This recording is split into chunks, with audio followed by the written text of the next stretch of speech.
20-year-old accounts receivable clerk Melanie Straub is suing her ex-boyfriend, 21-year-old kitchen manager Casey Snelson, for the return of her pit bull, Karma.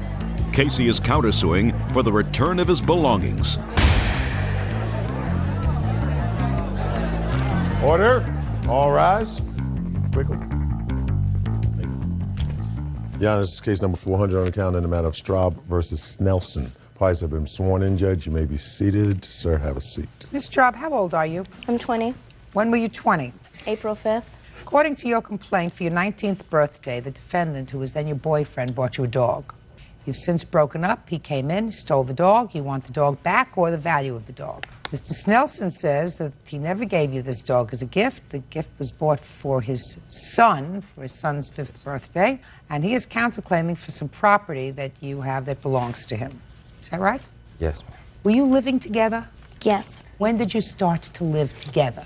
We started living together when I was 18, but we had broken up right after he had given me the dog for my 19th birthday. Just a minute. Did you move into his apartment? Did he move into your apartment? Or did you move in together into a new apartment? I moved into his house, but we then I moved into my house, into my mother's house in Portland after we had broken up, after he... Shh. Try paying attention to my questions. You moved into his house. Mm-hmm. Who lived in his house? Several people. Who? A couple of roommates, his son, and I, and him. How old is his son? He was 4 then. When is your birthday in April? April 5th? Mm-hmm. On what day was the dog purchased? I am not sure. It was a couple days before my 19th birthday. And tell me the circumstances of his giving you the dog. He had gotten the dog from someone. Look at me. He brought it home and he said, "Happy birthday, here's your dog," and that was it. What kind of dog is it? She's an American pit bull. How old was the dog? She'll be 2 in January. How old was the dog when you got it? She was about 3 months old. And when did you break up? We broke up right after my 19th birthday. I moved back to Portland. And I took Karma with me. And she lived with me in Portland at my mother's house, which I have proof. Okay. For how long? For approximately a year. When did he come and get the dog? What date? What date? I moved back to Bend after living... What Bend? We lived in Bend together. And what Bend? Is that Bend, Oregon? Bend, Oregon, yes. Okay. And after I had broken up with him, after I had received the dog as a gift for my 19th birthday, I moved back to Portland, Oregon. And she lived with me. took the dog with you? Yes. Okay. And she lived with me. I have plenty of paperwork, receipts, original receipts from Portland, from Petco. I have Safeway, places, dates, times, amounts. Okay, I'll take a look at them in a minute. Okay. And she lived with me at my mother's house. For a year? For about a year, yes. Was it 9 months? Was it 10 months? It was almost a year, maybe a couple weeks Okay, and short. then you moved back to Bend. Then I moved back to Bend. Where he is now. Mm-hmm. And he was all along. And I am there now. And we had stayed... Now look at me. You're looking down at your paperwork. Don't look down at your paperwork. Okay. You broke up, you took the dog, you went back to your mother's. Okay. You stayed with your mother, and then you moved back to Bend. When you moved back to Bend, where did you go?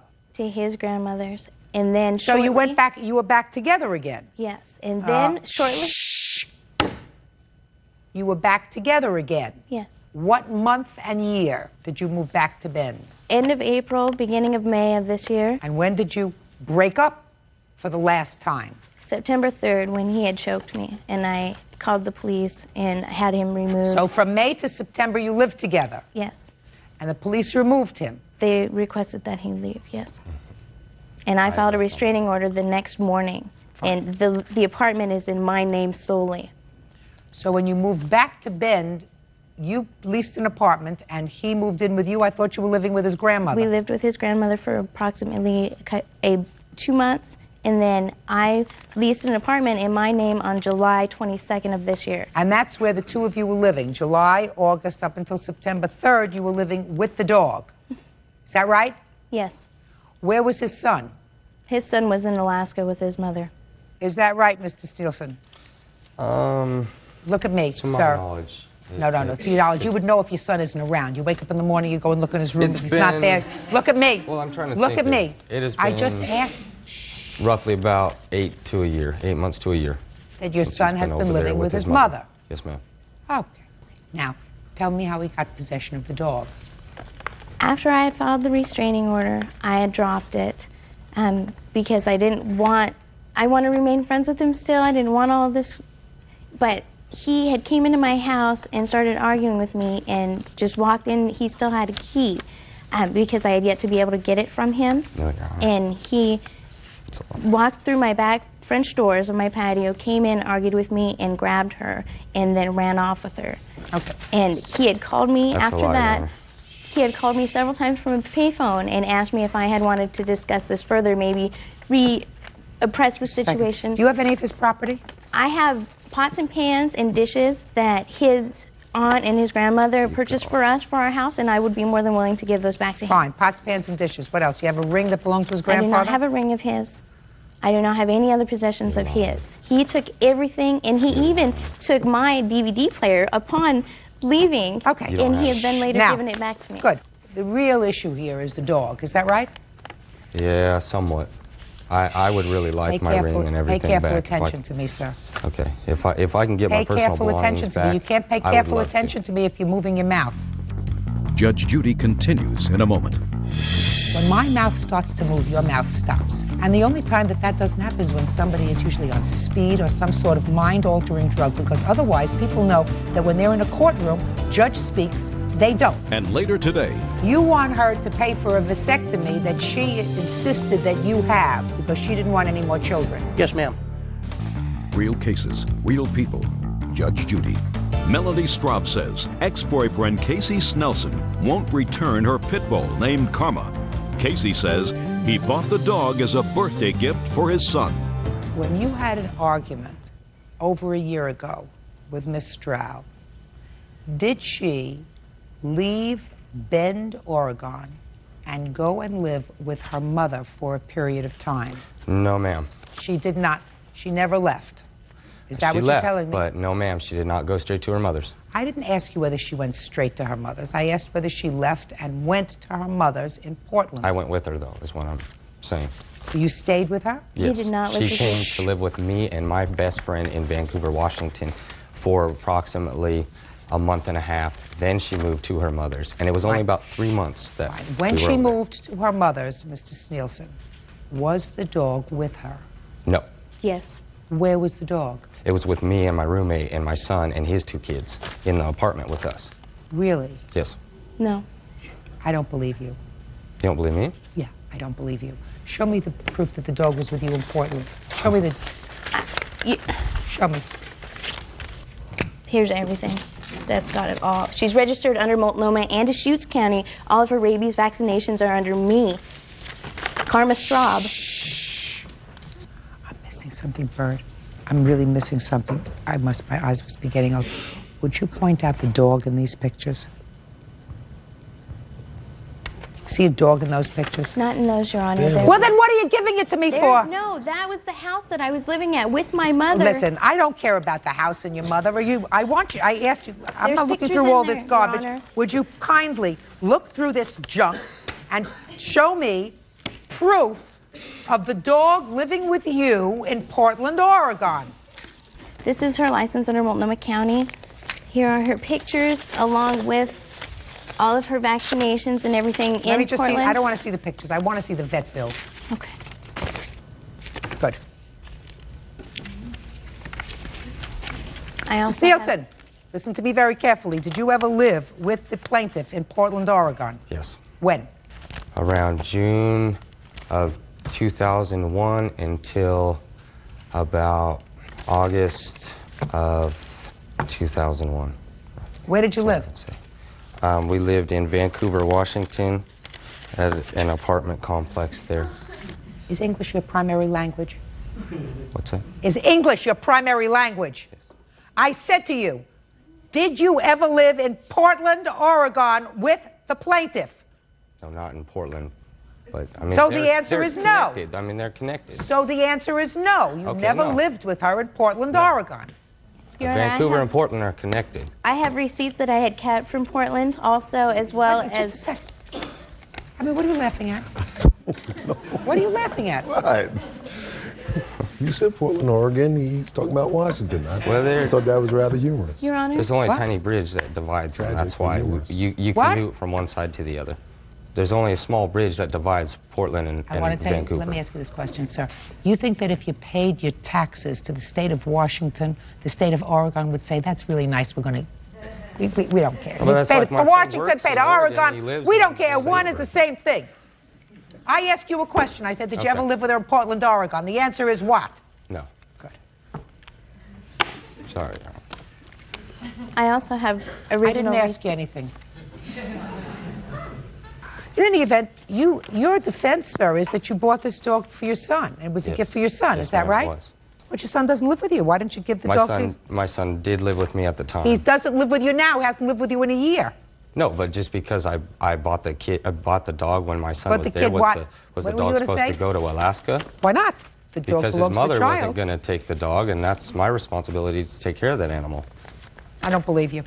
I believe that you bought the dog for her and came home and said to her, whether you intended to buy it for her or not, I believe that you came home. Oh, by the way, can I see the bill of sale? I want to see when he bought the dog. Shh. Say nothing. Okay. May I say something? Shh. Say nothing.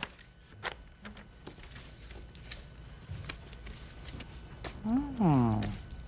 This says that the dog was purchased in March for $250. Yes, ma'am. He didn't even get that bill of sale until after I had called the police on him, Your Honor. Is that right? Stating I believe you. that he... I believe you.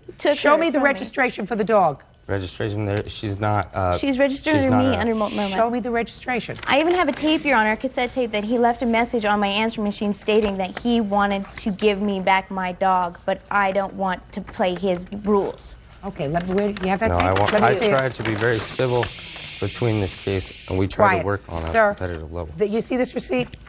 This Yes, receipt is baloney. That's mine. It's baloney. It's baloney. I have an avid chip put in my animal, too. That registers her to me. Can you please if play that she's tape taken, for me? it comes back to me. It's all registered into my name. I believe it's At any time. Go ahead. 8:52 p.m.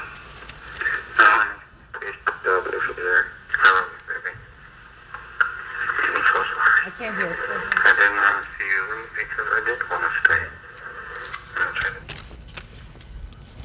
How can you have a videotape when your thing has no video? I mean, has no... On my answering machine. I love you so much. I want to come home. I want to take a bath, kick it with you and stuff. I always want you to see Karma. I will never do that. I promise. And I promised you many times when I knew you. I came back to give you her if you didn't want me. That was when we were in a fight. I was just letting her see her yell.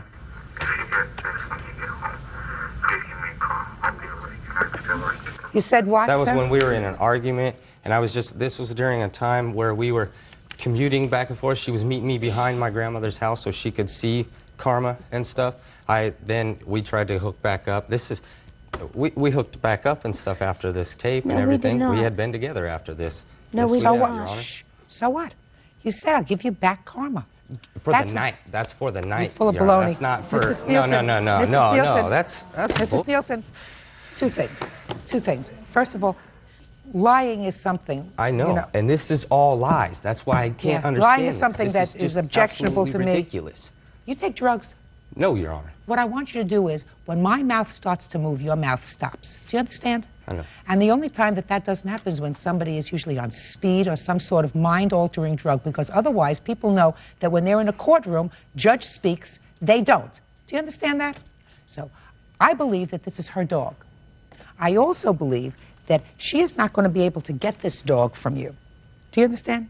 Now, you're suing him for the dog or the value of the dog. He wants his personal property back. He wants his property back. He wants his grandfather's ring back that he says that you have. Is that right? Yes, I do. Okay. When she gets the dog back, you get your personal property.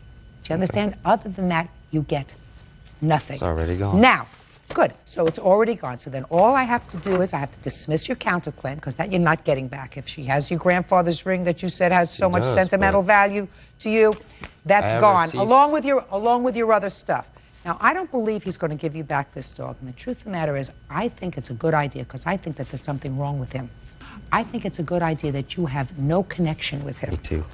Do you understand? And I think that you should get another dog, preferably smart, not a pit bull. You're not going to get this dog back from him. And if you do, he's going to be on your case. I was planning on moving back to Portland. Listen to me. He's going to be on your case, and there's something about him that's not balanced. I'm doing you a tremendous favor because he is not wrapped too tight. He is one bottle short of a six-pack. This is Pay all that careful he wants. attention to me. Pay careful attention to me. He is one bottle short of a six-pack, and if you have something that he says he wants, he's never going to be away from you. So go and buy yourself another dog. Judgment for the plaintiff in the amount of $1,500. That's all. Parties are excused. You may step out. I don't want another dog. She spent 2 years of her life with me. She's a psycho, and I've been dealing with this. She stalks me. She comes by my work 7 o'clock in the morning, 6 o'clock in the morning. He's just doing this out of spite. It's about her being crazy. You can't be an adult to someone who doesn't want to be an adult themselves. And now the next case.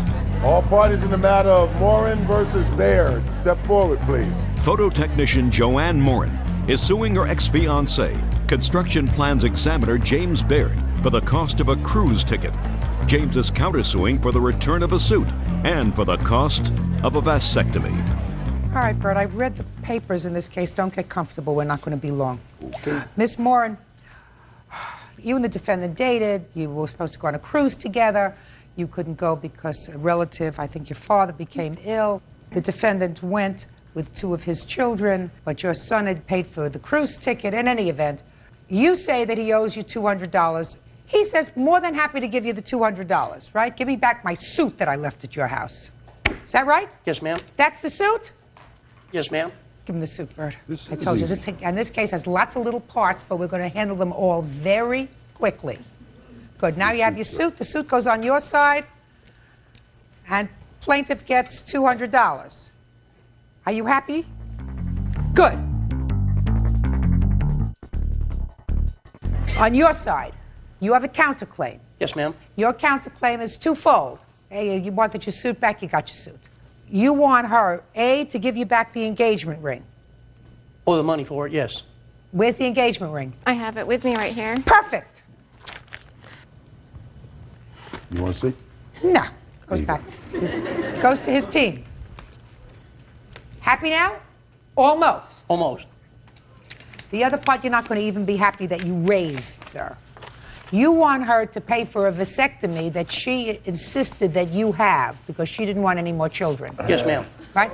Did she grab you by the hand and take you to the doctor? No, she... Very good. Then you don't get paid for the vasectomy. You're over 21, you made a choice. If you don't like the choice, you'd have to live with it or get it reversed. Goodbye and good luck. That takes care of this. Parties are excused. You may step out. Now, this is case number 360 on the calendar in the matter of Johnson versus Wendling. Parties have been sworn in, Judge. You may be seated. Miss Johnson, you and the defendant lived together for a brief period of time. Is that right? That's correct, Your How Honor. long? 3 years. According to your complaint, when he put you out, because he put you out of the house that you had been sharing, he kept certain property of yours. The property was a washing machine that had been given to you by your mother. That's correct. And in addition to that, you claim that he owes you for some credit card bills where he used your credit card several $100s worth.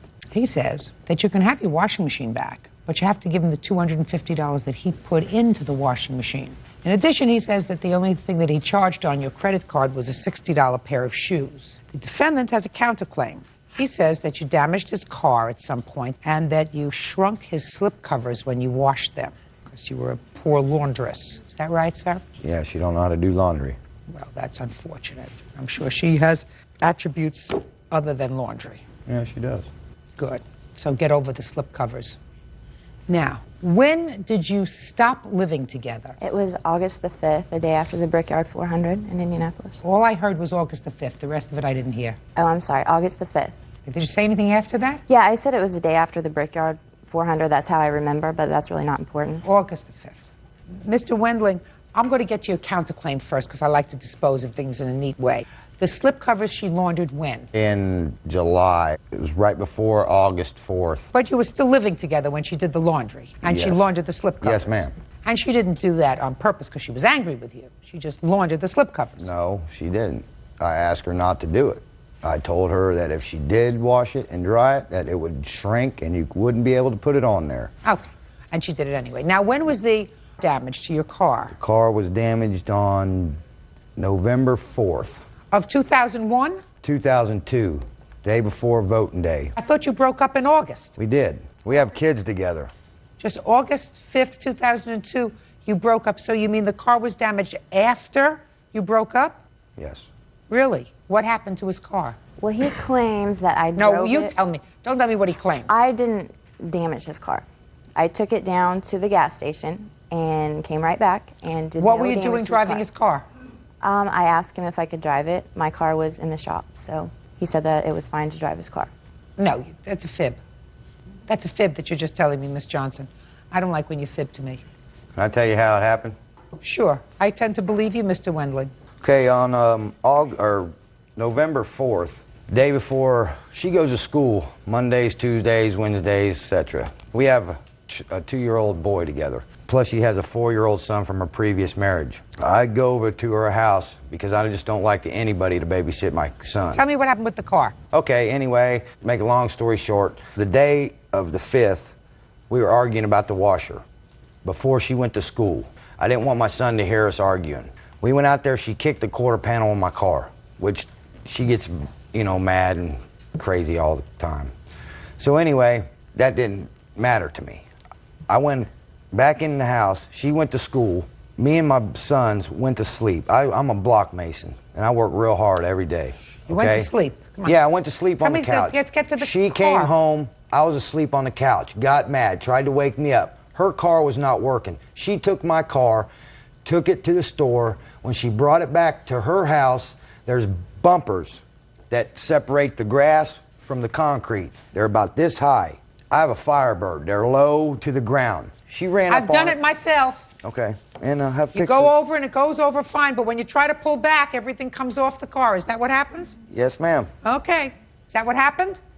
Yes. So wasn't that easy? Well, I didn't kick his car. I'm not talking about kicking it. Wasn't it easy just to say, that's what happened? I went over a bump. Yes, but and I when didn't I pulled kick back, his car. I don't want you he's to not, think I'm just a vindictive. second. He's not suing you for kicking his car. He says that you took the car, you went over a bump, you pulled back, the bumper came off the car, right? And you That is did true. that. Yes. How much is it to fix the bumper? $1,930. What year Firebird is this? 92. Oof. Let me see the estimate. Here's a picture of it. And the estimate.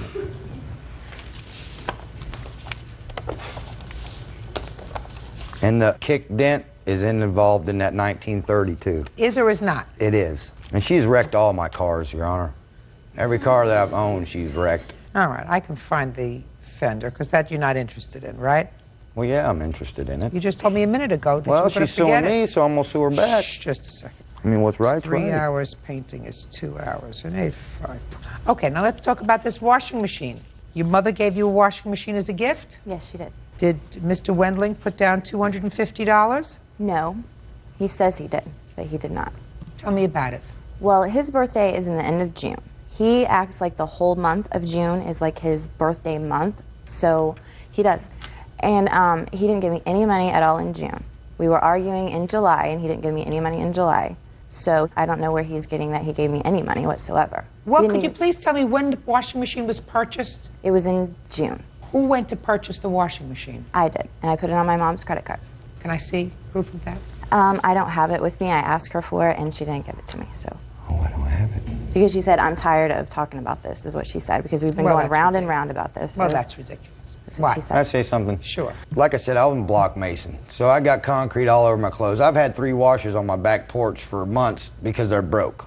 Okay, she puts 12 loads of clothes in a 6-load washer and What does that have to expects do it. with it? Listen to me. My- What date was the washing machine purchased? I have no idea. I didn't go and buy. All I did was come home and there was a brand new washer in my. But I wanted to go buy a $100 washing machine from the appliance store that didn't cost no $600. I don't need no computerized washing machine to wash clothes. You don't wash clothes. She washed the No, clothes. I wash the clothes. But I I've wash been doing her slip laundry covers. ever since I've had the washer. I bring her clothes to my house, her and her son's and my son's clothes. I wash them, dry them, fold them, and bring them back to her. What a great service. Yes, that's what I don't think. know. I don't know, Miss Johnson. I wouldn't ask for the washing machine back.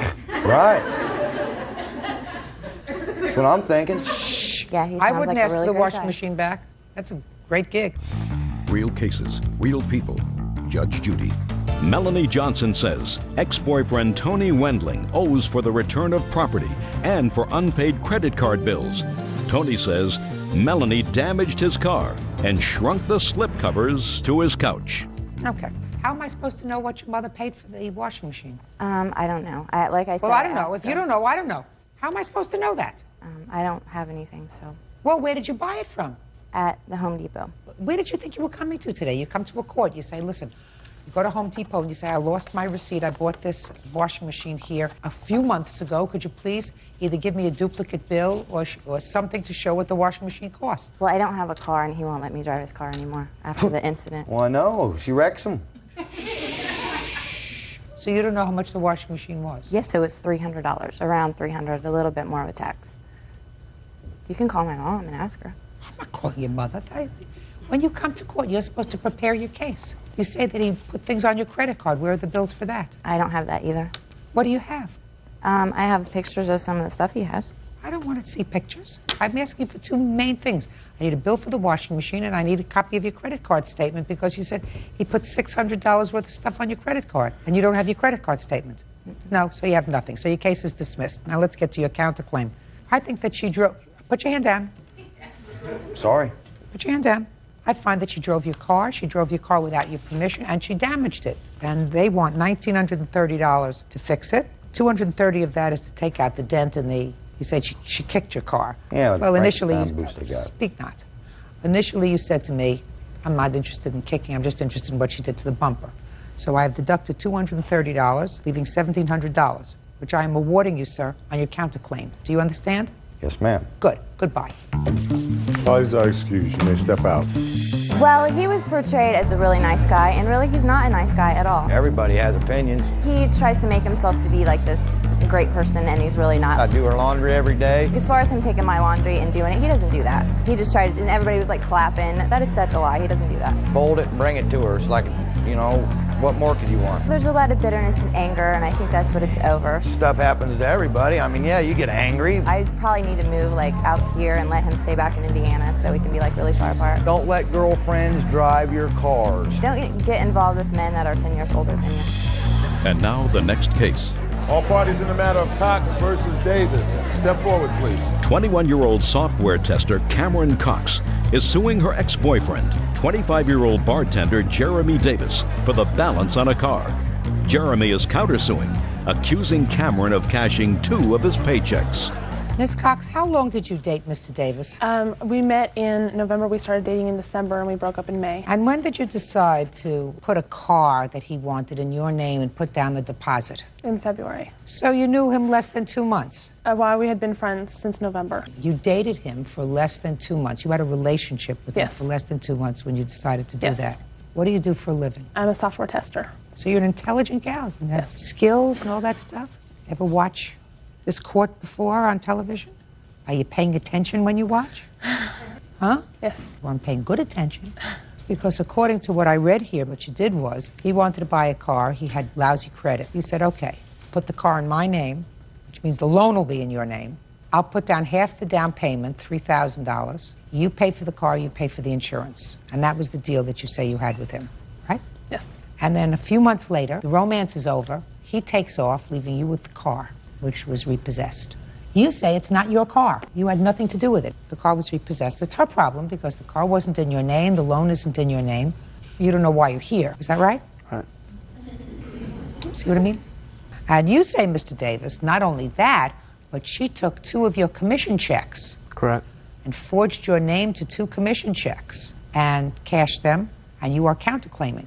How much were the commission checks? It was $580. Can I see that, please? Yeah. Sure.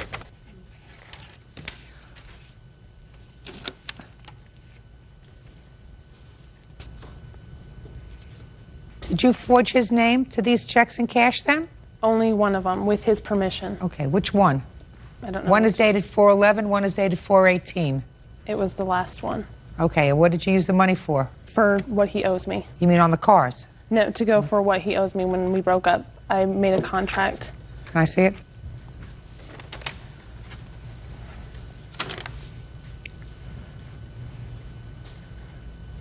Did you sign a note that you promised to pay her all this money? I don't remember signing anything. Well, show it to him. There you go. Now, did you sign that? And Ron was a witness to it. No, that's not my signature, Your Honor. Okay. All right. It's not his signature. So let's go further, Ms. Cox. This says that he owes you half the down payment for the Explorer, which is $1,500. Correct. Okay? I'm not even playing around with the rent or half the bills or anything else. Sticking to the car.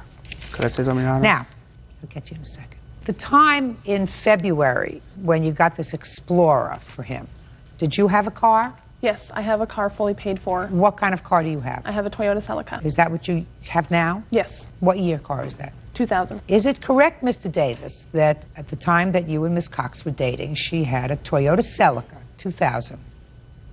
What word didn't you understand, sir? At the time you were dating, did she have a 2000 Toyota Celica? Yeah, she did. And in January of 2002, what kind of car did you have? I have no car. Ah, perfect. Now, so you had no car in January. Now, I want you to think very carefully, Mr. Davis. Shh.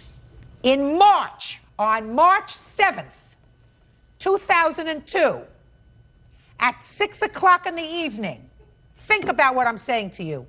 What kind of car were you driving? 2001 Ford Explorer Sport. Yes, sir. But And what kind of car was she driving? She was driving a Toyota. Now, in June of 2002, you were no longer together with the plaintiff. Is that right? Correct. What kind of car were you driving? I was driving no car. Right.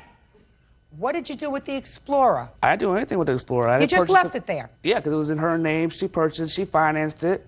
Nothing on contract at the dealership was my name on it. So, now, Bert, first I want to deal, Mr. Davis, with your counterclaim, okay? Correct.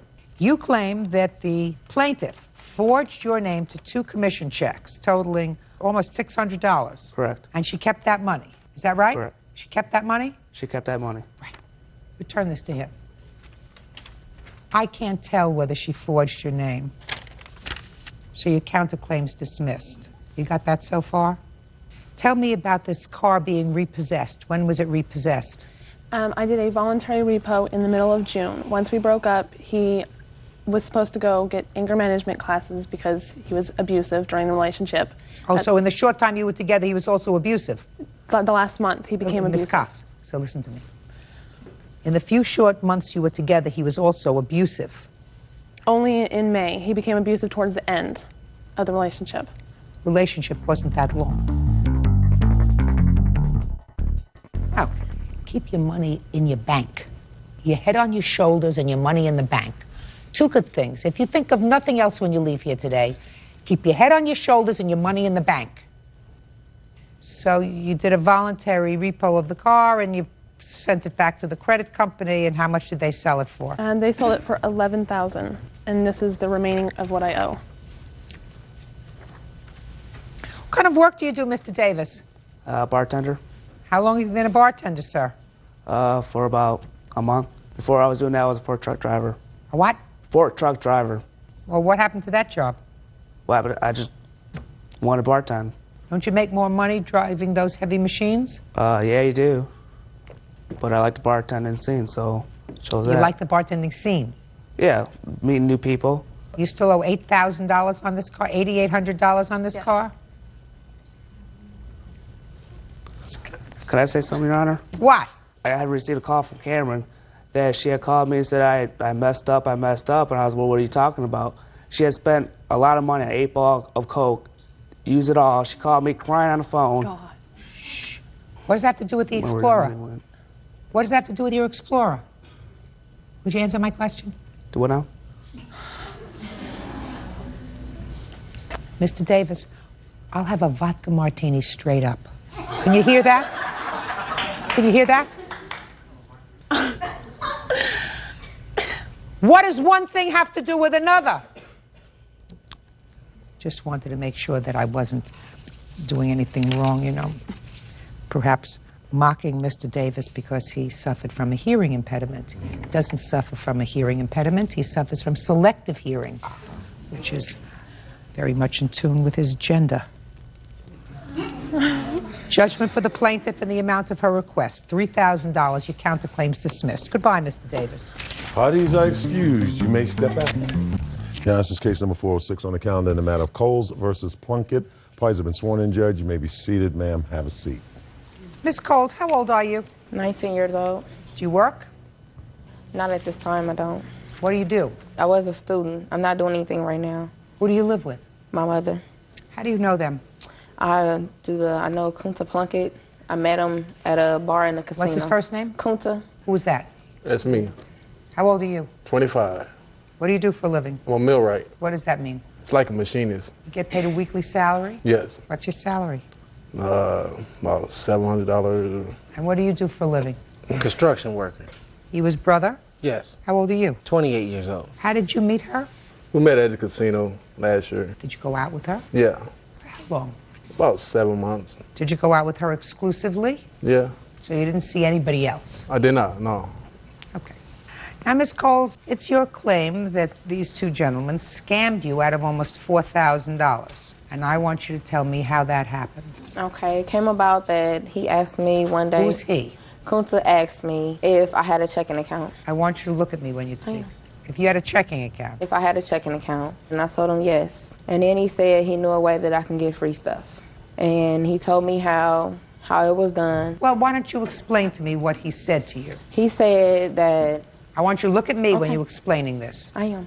He said that we could get free stuff by me writing my name in different signatures on checks, take them to the stores, write the checks. What do you mean he told you write your name differently on the checks? Like write your name on the checks differently. So that you can then later say that it wasn't your signature? Yes. Go to the bank after the checks went through. Just a minute.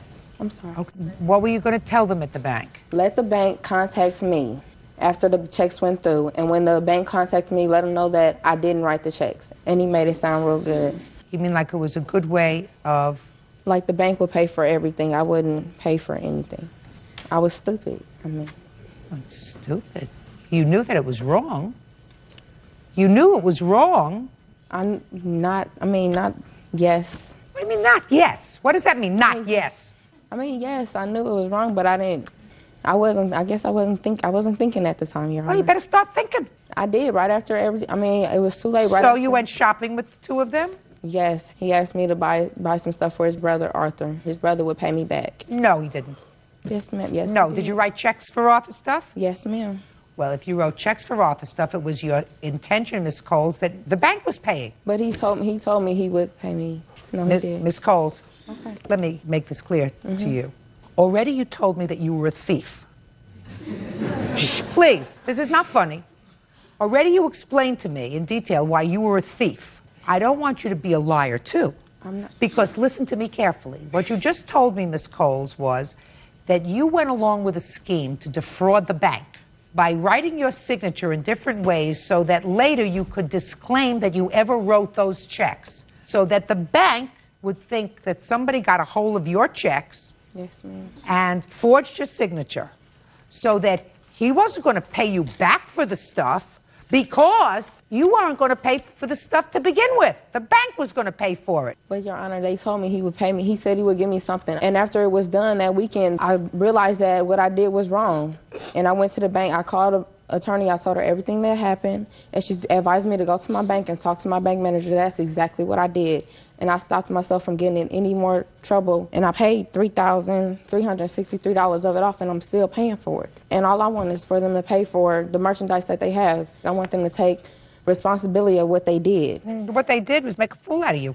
Yes. According to you, what they did was make a fool out of you, but you were a thief. You were a forger. But I don't have a background of I'm just a college student. I mean, I was doing good. I just want to go back to school and get my education. I don't have a background of stealing at all. You did? Yes, I did. And I learned my lesson. I just all want my right. money Now back. let me hear from you, the Plunkett boys. Who you want to talk first? Who you want to talk to first? Whoever feels like talking to me. Okay, well, first of all, her case is crazy. Well, she's crazy. But that weekend, she had told me she had cheated on me, and then I was like, well, I don't know about if I want to be with her or not. So I think that Friday we ended up going shopping. She didn't say nothing about. I don't want to hear from you now. And you know, prior to that, I was. Take a look at my eyes when we're speaking. Put your papers down. I'm sorry. Did you ever have a discussion with her, Mr. Plunkett, with regard to using various signatures on checks in order to defraud a bank? No. You think she made that up all by herself? She must have. She's crazy. No. Well, you were with her for 7 months, sir. When did you decide she was crazy? Well, she looked up my criminal record. She was. Was there a lot to look up, Mr. Plunkett? I mean. Please. It doesn't matter. No, it does. It matters. That's my stuff. Mr. Plunkett, pay careful attention to my questions. Yeah. You had been arrested previously in what year? 92. For what? Drug selling. Was that the first time, Mr. Plunkett, that you were arrested? Yeah. Shh, quiet. No. Let's take from 1996, Mr. Plunkett, forward. How many arrests do you have after 1996? I had several. I mean, I really can't tell you. It was like minor stuff, driving on suspension. And No, stuff I'm like not that. talking about driving with a suspended license. I'm talking about other things. Felonies? Felonies or misdemeanors? That drug charge is probably the only felony that I had on there. May I say something? I have a copy.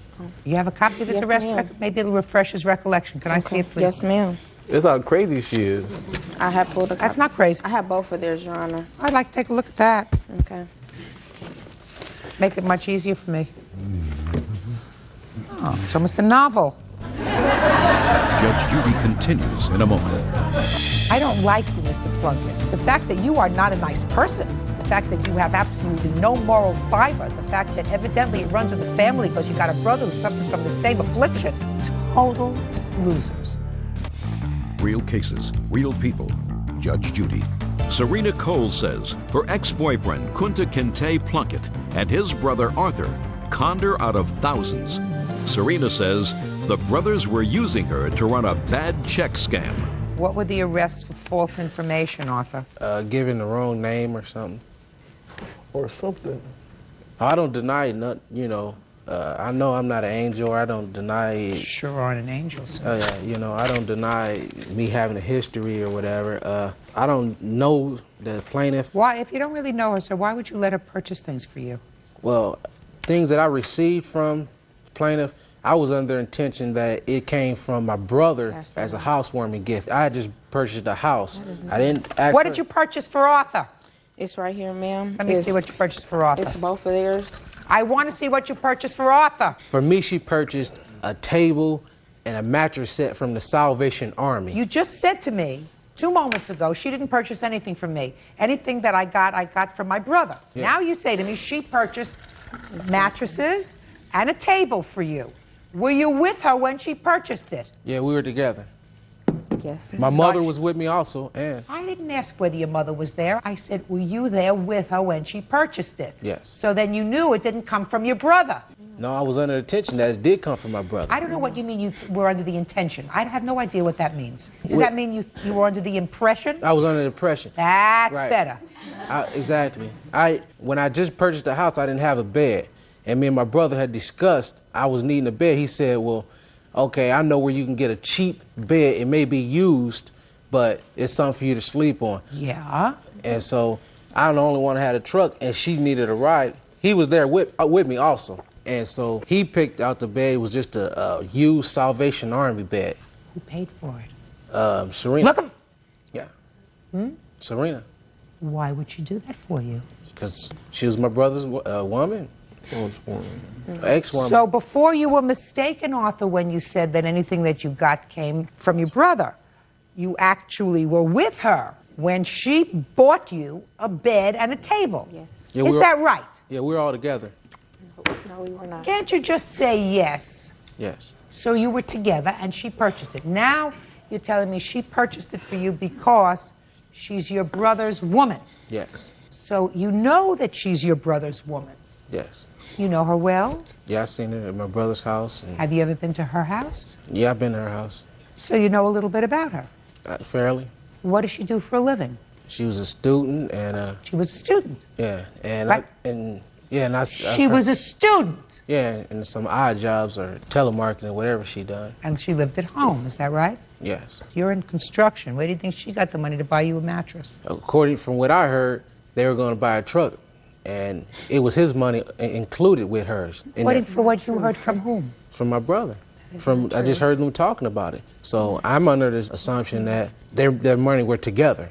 So why wouldn't your brother write a check out of his checking account? Probably because the truck didn't go through. I guess he was getting his money out of it. You think that your brother, who's got an arrest record as long as Bird's arm, is going to take the money that he earns as being a machinist and give it to this 19-year-old to put in her bank account so that she could write checks? Is that what you think? Yes. He's going to take his money and give it to her? Because he's just a good guy. I thought they were purchasing a vehicle together.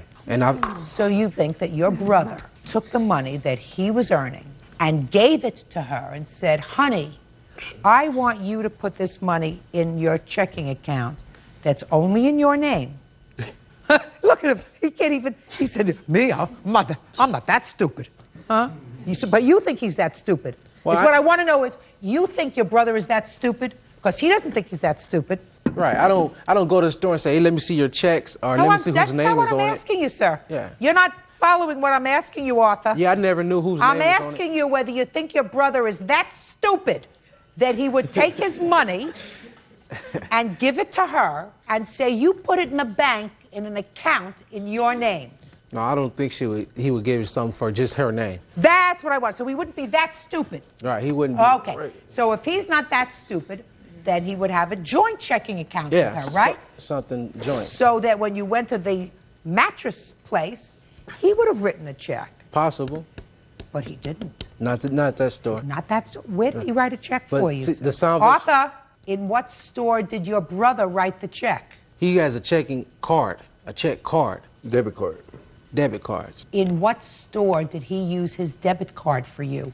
For himself, I've seen him use it on gas. I've seen him use it on. She's talking about this. Well, this incident, he doesn't have a habit of just going out buying things for me. It's just that Arthur, that case. Arthur, your primary language is English, is it not? Yes. I am going to ask you the question again, because sometimes it takes you a couple of minutes to get it. On the day when you went shopping with the plaintiff and your brother to get stuff for your house, in what store did your brother use his debit card for you? For me, none.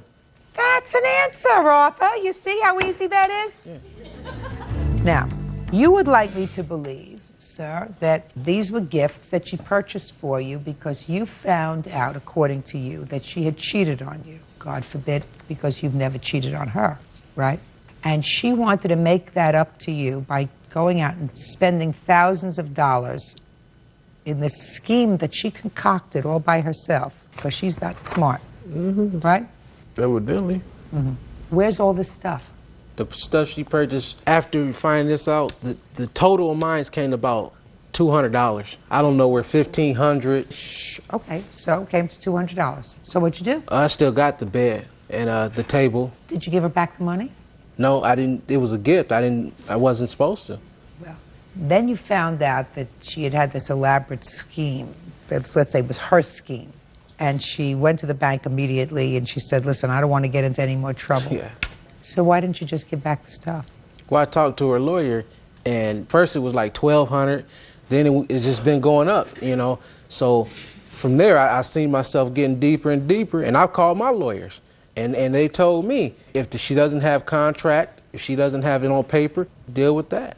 And what'd you do with all the stuff she got for you? Well, I got it. She brought me this shirt. She brought me these shoes. I mean, she brought my kids some stuff. I mean, she gave it to me as a gift. I mean, what I'm supposed to do with it? I ain't giving it back. When was the last time you were arrested?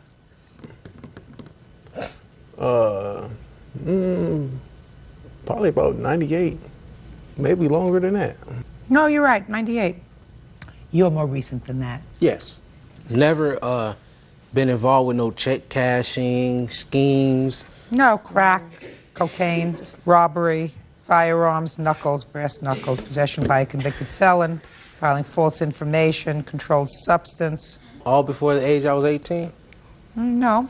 You were arrested in 2002 on the charge of assault. Yeah. And how old? You told me you were 28, is that right? Yes. That's domestic violence. I mean, that doesn't count. Yeah, of course. Miss Coles? Yes. I've had a rather enjoyable time with these two. I will tell you that. They are two total losers. I know that. I understand that. Total losers.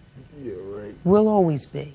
Yes. And there isn't much of a question in my mind that I believe that this whole scheme was probably Sir Lancelot's idea.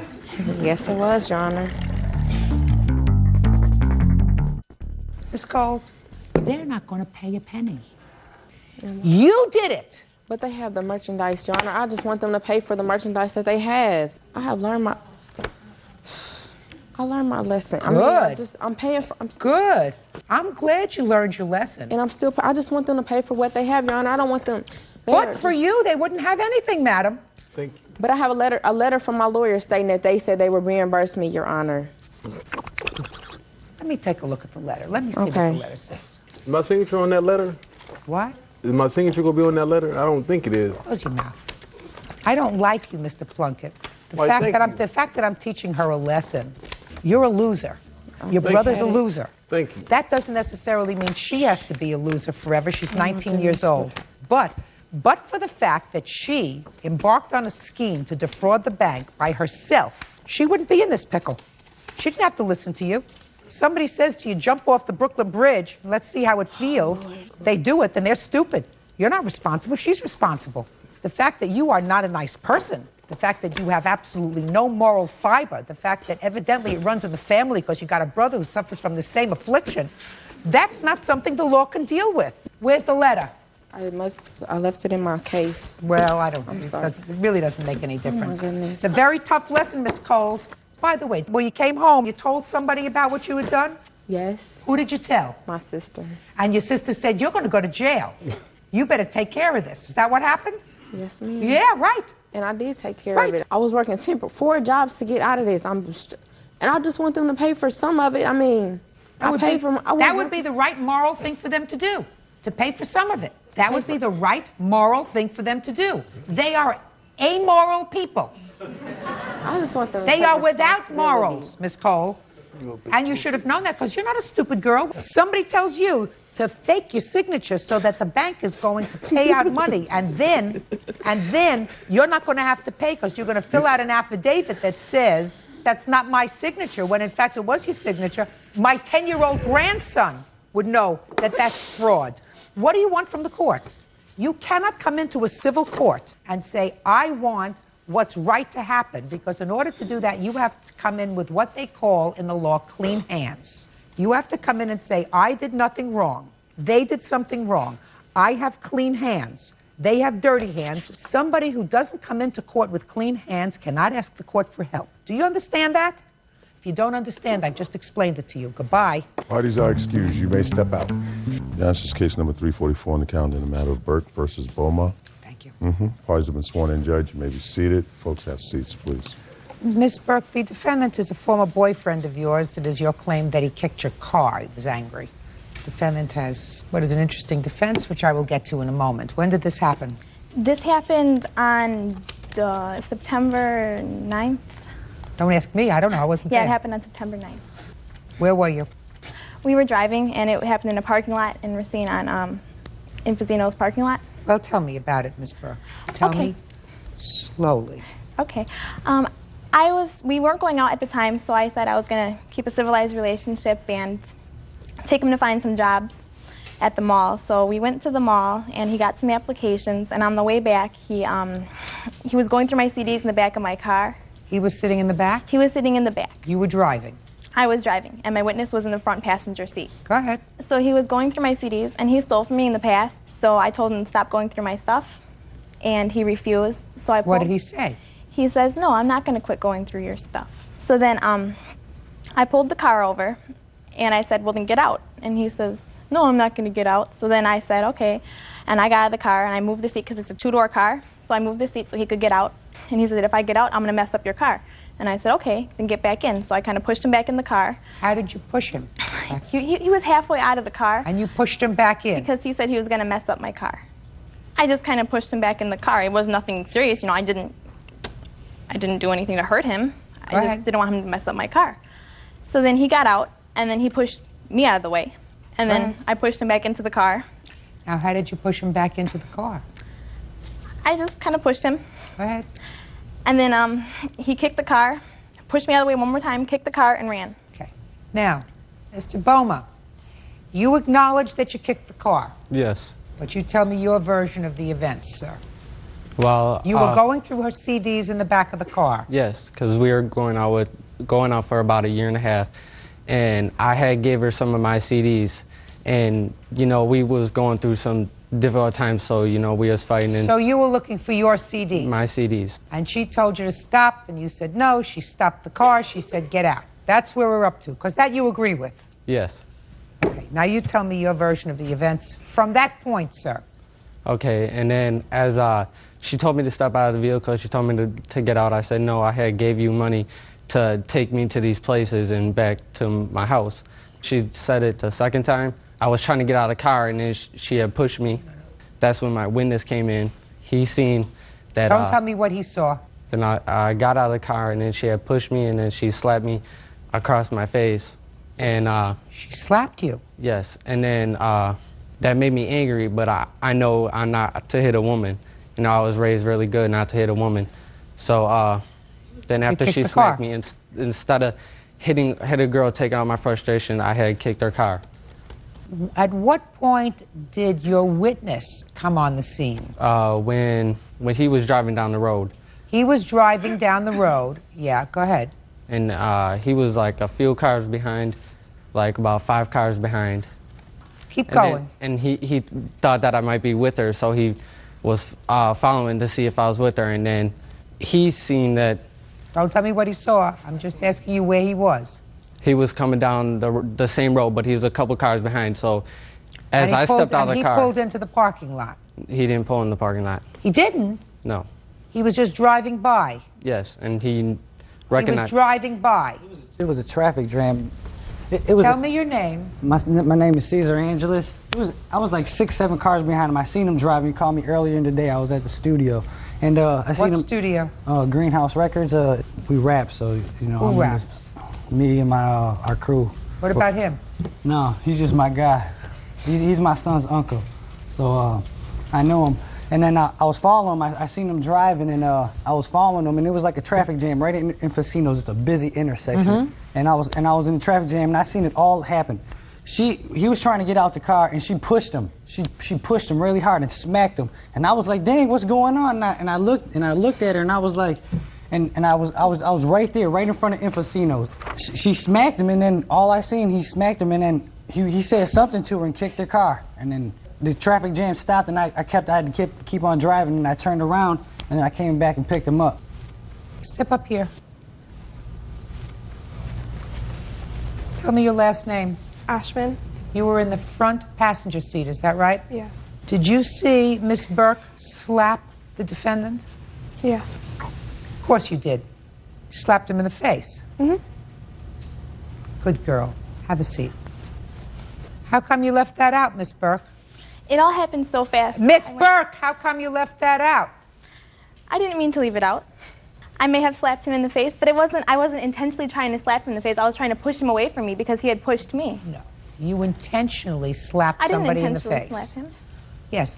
The same way you intentionally slap someone in the face, that's the same way you intentionally kick a car. But he pushed me, and I don't appreciate No, you pushed him first. I didn't push him first. Yeah, I tried to get him back in the car. Listen to me. You just testified that you pushed him first. That's what you testified to 2 seconds ago. Because he threatened me. No, he didn't. He said he was going to mess up my car if he got out. That's not threatening you. That's threatening your car. Okay, he threatened my car. That's why you put your hands on my him. property. You don't seem to understand that you can't put your hands on somebody, madam. You cannot put your hands on somebody. He put his hands on me. No, you put your hands on him first. And just because he's a male and you're a female, that doesn't give you an advantage. That He you hit can't... me before. Listen to me. I don't care about before. I care about that day and what you say to me here today. Okay. And if what you're telling me is what it seems you're telling me is you're allowed to put your hands on him, but he's not allowed to put his hands on you. No. Well. If somebody hit somebody, somebody should hit him back. And if somebody pushed me, he has no right to push me in a way I felt uncomfortable. You pushed him first. I just kind of pushed him back in the car. I didn't want him to get out and, and... You pushed him first. But he did agree to pay me. I have it on tape. You pushed him first. I'm trying to get you to talk about the truth. Okay. And to have some understanding that you can't put your hands on somebody. I understand that, Your Honor. Because if you put your hands on somebody and they react badly, pay attention. You're thinking instead of listening. You are not receiving. I want you to try to receive. I understand that. You can't. You understand what? I understand that I have to receive what you're telling me. And what am I telling you? That I have no right to touch anybody. Because what happens if you put your hands on somebody? They react. And what can happen if they react? They can kick my car. Or hurt you. Or hurt me. And he chose to kick your car He rather hurt me than to too. slap you back. He shook me. Miss Burke, I think you're a fibber. Darling. Judge Judy continues in a moment. Her boyfriend tried to pound it out with a hammer. No. Did anybody touch this car? It looks like somebody touched this car. I tried to push out the dent. And she's not certified mechanic. That she's worsening the damage. That was stupid. And later today, I care very much about my cat. I don't care about you. You told her in June you were going to be coming for the cat, but you didn't go there until July. Yes, That's 6 months. I went there several times. That's a lie, Your Honor. real cases, real people. Judge Judy. Breanne Burke says ex-boyfriend Daniel Boma kicked her car. Daniel admits to it, but says it was retaliation for getting slapped in the face. I think you're a fibber, and I think you're trying to contort this story to make it most favorable to you. Fortunately, you bring your own witness who tends to corroborate what he says. I believe he saw what he saw. This young man who, at first I said, oh, that's convenient, somebody just driving by and witnessing the whole thing. I believe him. And you don't seem to get it. You bear a responsibility. You put your hands on somebody, you're not permitted to do that. And if they react badly, you still bear a certain responsibility. Right. Instead of slapping you in the face, he kicked your car. Mm-hmm. Which would you prefer? He could have slapped me in the face. You prefer that he hit you instead of your car? Yeah, that's going to cost so much money. And he has agreed to pay it, though. Even though he did kick it, He agreed to pay it, then what are you doing here? I have it all on tape that he agreed to pay it, but he's not paying. Pay careful attention. Oh, you mean he's not paying? He said he was going to pay for it. He said he was, but he's not. How much is the cost of the dent? $900. I have the estimates right here. Would you like to see? How old is your car? It's a 95 Neon. Let me see it, please. Okay. I have pictures in the... I would like to see the dent that he put in your car. Thank you, Bert. You mean right in the back? Yep. Okay. Well, that looks like 2 dents. It was a big dent. Ma'am, can I say something? Sure. What happened was, when he kicked the car, there was initially 1 dent from his foot. Her boyfriend tried to pound it out with a hammer. No. Did anybody touch this car? It looks like somebody touched this car. I tried to push out the dent. And she's not certified mechanic. That she's worsening the damage. That was stupid. I didn't want to drive around with a big dent in my car. It was so ugly. And he doesn't have a job. He doesn't have any money. I don't see how he would have paid for it. That's why I'm taking him to court, because it needs to be fixed. He's not going to fix this for $900. Well, two things. A, you are partially responsible for it. And B, because clearly there were ripples in it. And the ripples in it are from you trying to get it out. So if you made it worse, he's not, you're not losing, right? He's not going to pay for that. He's not going to pay for that. You've got to learn to do 2 things. You've got to learn to keep your temper, and you have to learn what your responsibility is. He had no right to kick your car. He acted out of temper because you hit him. Okay. You hit him. Now, I don't know how much it would cost to get out the 1 kick that he did put in, because right now I can't tell what he did to the car and what you did to the car. This is after you try to fix it, right? Right. Okay. Do you want to hear the recordings that he left me? Yeah. Okay. I just told you. Hear the recordings. He said, I'll fix the car, right? He said, I'll fix the car. You tried to fix the car and made it worse. after he saw that, he told me that he was going to fix it, and he even tried to push it out. He's like, I'll push it out. We went over to his house. He said he was going to give me $100, and he even tried to push it out. He's like, let me try to push it out. I can help. Just a I can second. fix Was it. that before or after you did? After. Okay. At most, getting that one dent out of your car, if done properly at the beginning, would have cost you $600. At most, not $900, $600. Somebody takes a plunger and pulls it out of the car, and then it's finished. I believe you're half responsible for what happened to your car, because but for the fact that you hauled off and hit him, he would not have reacted. His temper would not have flared up. He's responsible for that, but so are you. I'm responsible too. You're right. And he's also not responsible for the additional damage that you inflicted on your car when you or your friends try to pull out the dent, push out the dent, whatever you decided to do. Right. So I'm awarding you $300. If you can get your car fixed for $300, so be it. Otherwise, looking at this little dent in the back, which does not prevent it from being driven, will be a constant reminder. You keep your hands to yourself. Okay. Because just because you're a woman does not mean you can get away with putting your hands on somebody, because you put your hands on somebody, they're gonna hit you back. And he should keep his hands off me too, because I am a woman and he's a man. And he's been hitting me a lot in the past, and I don't appreciate that. Would you escort me out? Sure. Parties are excused. You may step out. I was just really upset for the fact that she can hit me, and then, you know I can't hit her because I'm a man. Well, you did. I think he's just mad because our whole relationship was just based on me feeling sorry for him. Car wouldn't have got kicked, she wouldn't have touched him. And now the next case. All parties in the matter of Damaris versus Harrington, Adinolfi, step forward, please. 20-year-old homemaker Shannon Damaris is suing her former friends, 19-year-old salesperson Holly Harrington and 22-year-old car salesman Tony Adinolfi for the return of her cat, Smokey. Okay, Mr. Maris, you had a cat. Your cat's name was Smokey. Something happened, you had to move from where you were living, you couldn't take the cat with you. You asked the defendants, who were friends of yours, if they would take care of your cat for a while. That while turned into a long while, and now you want your cat back, and they say it's not your cat anymore. It's our cat. Right. Right, okay. So I need some facts. When did you get Smokey? Smokey was given to me about 3 years ago. What do you mean about 3 years ago? Let's get a month and year. November of '99. By whom? My boyfriend's brother. As a kitten? They had him as a kitten, and then they gave him to us, yes. But you didn't get him as a No, kitten? I didn't get him as a kitten. When you say he was given to us, you were living with your boyfriend at the time? Yep. So the cat was given to your boyfriend? He was given to us as a couple, yes. And then you got custody of the cat when you separated? We never separated. So you're still together? Yep. Oh, that's so interesting. When did you give the cat to the defendants? I had given the cat in her custody in the middle, probably around the 15th of February. And when did you ask for the cat back? I asked for the cat back in June. That's a lie. Let's say you asked for the cat back 5 months later. Where were you for 5 months? I had asked for the cat in June because on my birthday, which was July 21st, is when I attempted to actually get the cat. But That's July. Yeah, So I that's had 6 months attempted in later. June to get the cat. I said I'm going to be taking the cat, and she just kind of put her head down and walked away.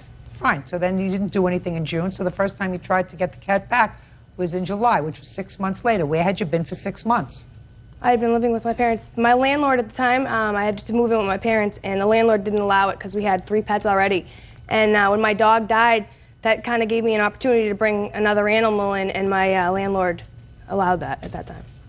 Where was the boyfriend? He's incarcerated. When did he become incarcerated? On January 24th of 2002. Is that why you lost your apartment? Yep. Okay. How many animals do you have now? We have 2 cats. Did you have those 2 cats before? Those are my parents' cats. Well, where are you living now? I'm living with my parents. And these 2 cats that are your parents' cats, have they ever lived with Smokey? No. They have not? No. Why would you want to take this cat back now? Because now we're talking about almost a year later. The reason it's a year is because they dragged it out, basically. I attempted to get. I told them in June that Listen to me. July is when you first. That's 6 months. We're not talking about bringing home a sweater or 4 new tires. According to the defendants, it was supposed to be a short-term arrangement for a month, and you were also supposed to give him some money to take care of the cat, which you never did. Is that right? That's correct. No money, no vet bills, no food, no anything else. But more importantly, you're treating this as if it was an inanimate object. I care very much about my cat. I don't care about you. I don't care about you. You have a cat. You disappear for 6 months. You're out of the picture for 6 months. That animal has bonded with a new family. And now you say a year later, I want my cat back. I attempted to get my cat back, and they dragged 6 months later. No, about 4 months later. There was no agreement of how long. The thing is, I couldn't take care of the cat at the time, and me and my friend came together, and she said, I will help you out. Who are you? Can I say something, Your Who Honor? are you? I'm her witness. To what? To what happened about the agreement and everything. She wasn't even there, Your Honor. She wasn't even there. She was there. No, she was well, not. Come on. When were you there? Your Honor, technically I wasn't there for the agreement, but... Sit down. Then I'm not interested in technically. If technically you weren't there, this is a court. This is technical. You're suing for $500. You're not getting the cat back. How much is the value of the cat to you? He's part of me is what he's the value of it. Part of you. When something is part of you, like a child, then you don't give it up for 6 months. I didn't give it up for 6 months. I attempted to get my cat, and they dragged it out. And I offered them money. You're not following, madam. What you did was tell me that the cat came into their possession in February. You told her in June you were going to be coming for the cat, but you didn't go there until July. Yes, That's 6 months. I went there several times.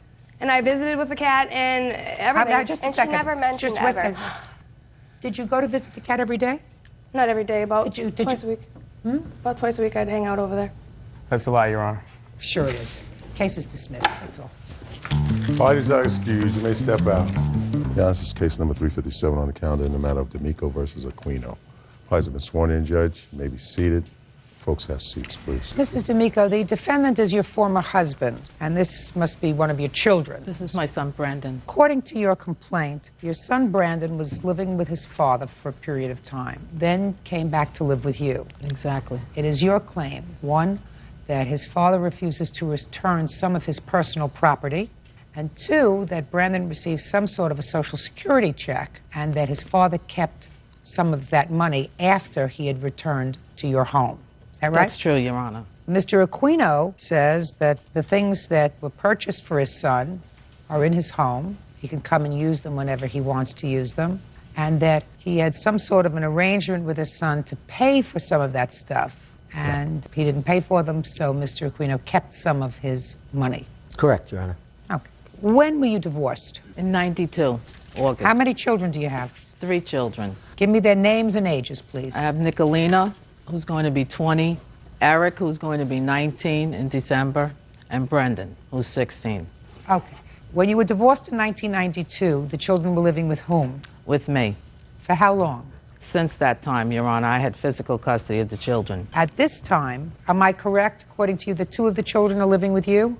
Yes, Your Honor. And the date of divorce was 93 of July. The date was incorrect. Okay, well, I have the papers here, and it's part of the file. Regardless. Doesn't make any difference. Okay. Are 2 of the children currently living with you? Eric and Brendan. Brendan left the home. No, listen to me. Yes. You're not following my question. You're not receiving. You're thinking about an answer. Are 2 of the children currently living in your home? 1 of the children are currently living in the home. Who? Eric. Where is your daughter? Nicolina had left, and I don't know where she went. Your Honor.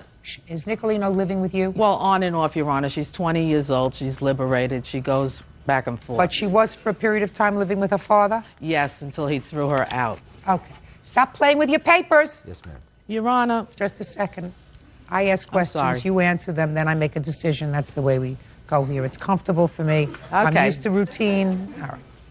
Now, when did Brendan go and live with his father? The end of June 2001. And when did he return to your house? June 2002. Why did he leave your house? He had an argument with me. At the time, I was imposing a curfew. He had an argument with you? Right. Went to his father. What kind of Social Security check does Brendan get? Well, the father receives Social Security disability, and Brendan gets a stipend from the government based on Darren's record. What's the nature of your disability? Is it a physiological disability it's or physical, a psych? Yeah, it's a multiple physical, Your Honor. Multiple physical? Yes. Okay. How long have you been on disability?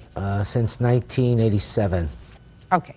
What things do you claim that are in your former husband's house that belongs to your son? Main items were TV, VCR, Just a minute. PlayStation. TV, VCR, what else? Several electronic games, all his clothing, all his shoes, which I have a list of, Your Honor, right here. But there was a TV, was a VCR, and was a PlayStation that you took to your father's house? Yes. And are they still at your father's house? Correct. Why? Why? Well, Your Honor, he left that house in a very bad way. He was thrown out at 4:30 in the morning by her. We had to go pick him up. He didn't speak with her for 6 months. Mr. Aquino, listen to me carefully, sir. Are there any items that you have in your home that you personally purchased for your son after June of 2001 when he was living with you? Oh, sure. What? I have PlayStation 2, is it?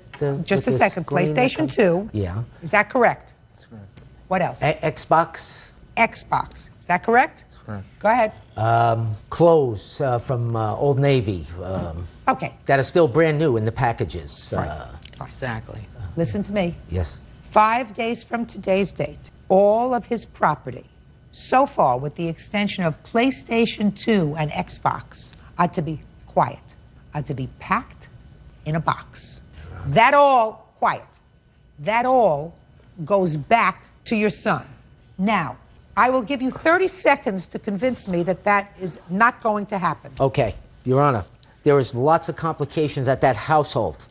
Many of the children have had abusive treatment by the mother. I don't care. Mr. Aquino, Your Honor. pay careful attention, sir.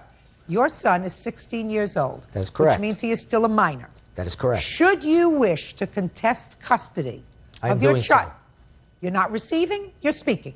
Yes, Your Honor. Should you wish to contest custody of your child, you go to the appropriate family court. They will conduct a hearing with regard to whether or not he gets to stay where he wants to stay at age 16, whether it's not in his best interest to be with his mother.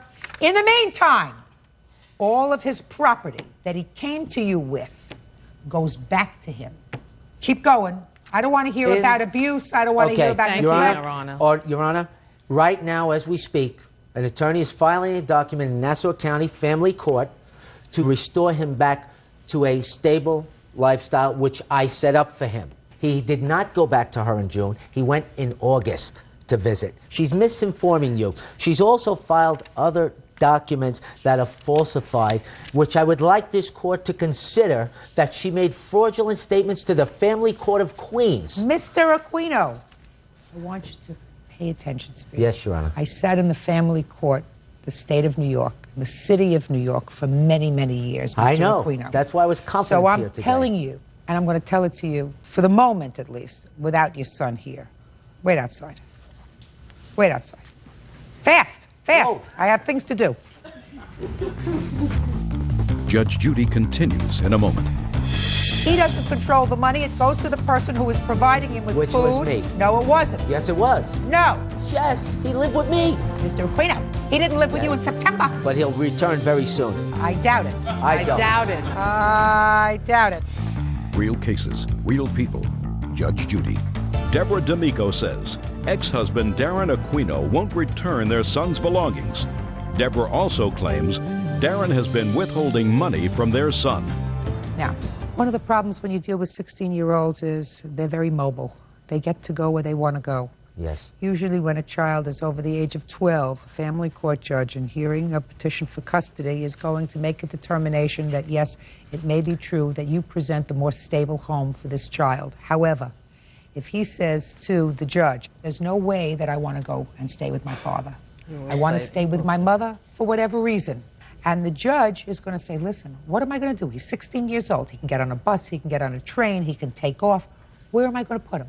So before you spend a whole bunch of money, you might be as well served if you got into some family counseling with him to try to resolve some of whatever problems exist, because sometimes it's an exercise in futility to try to tell a 16-year-old where to live.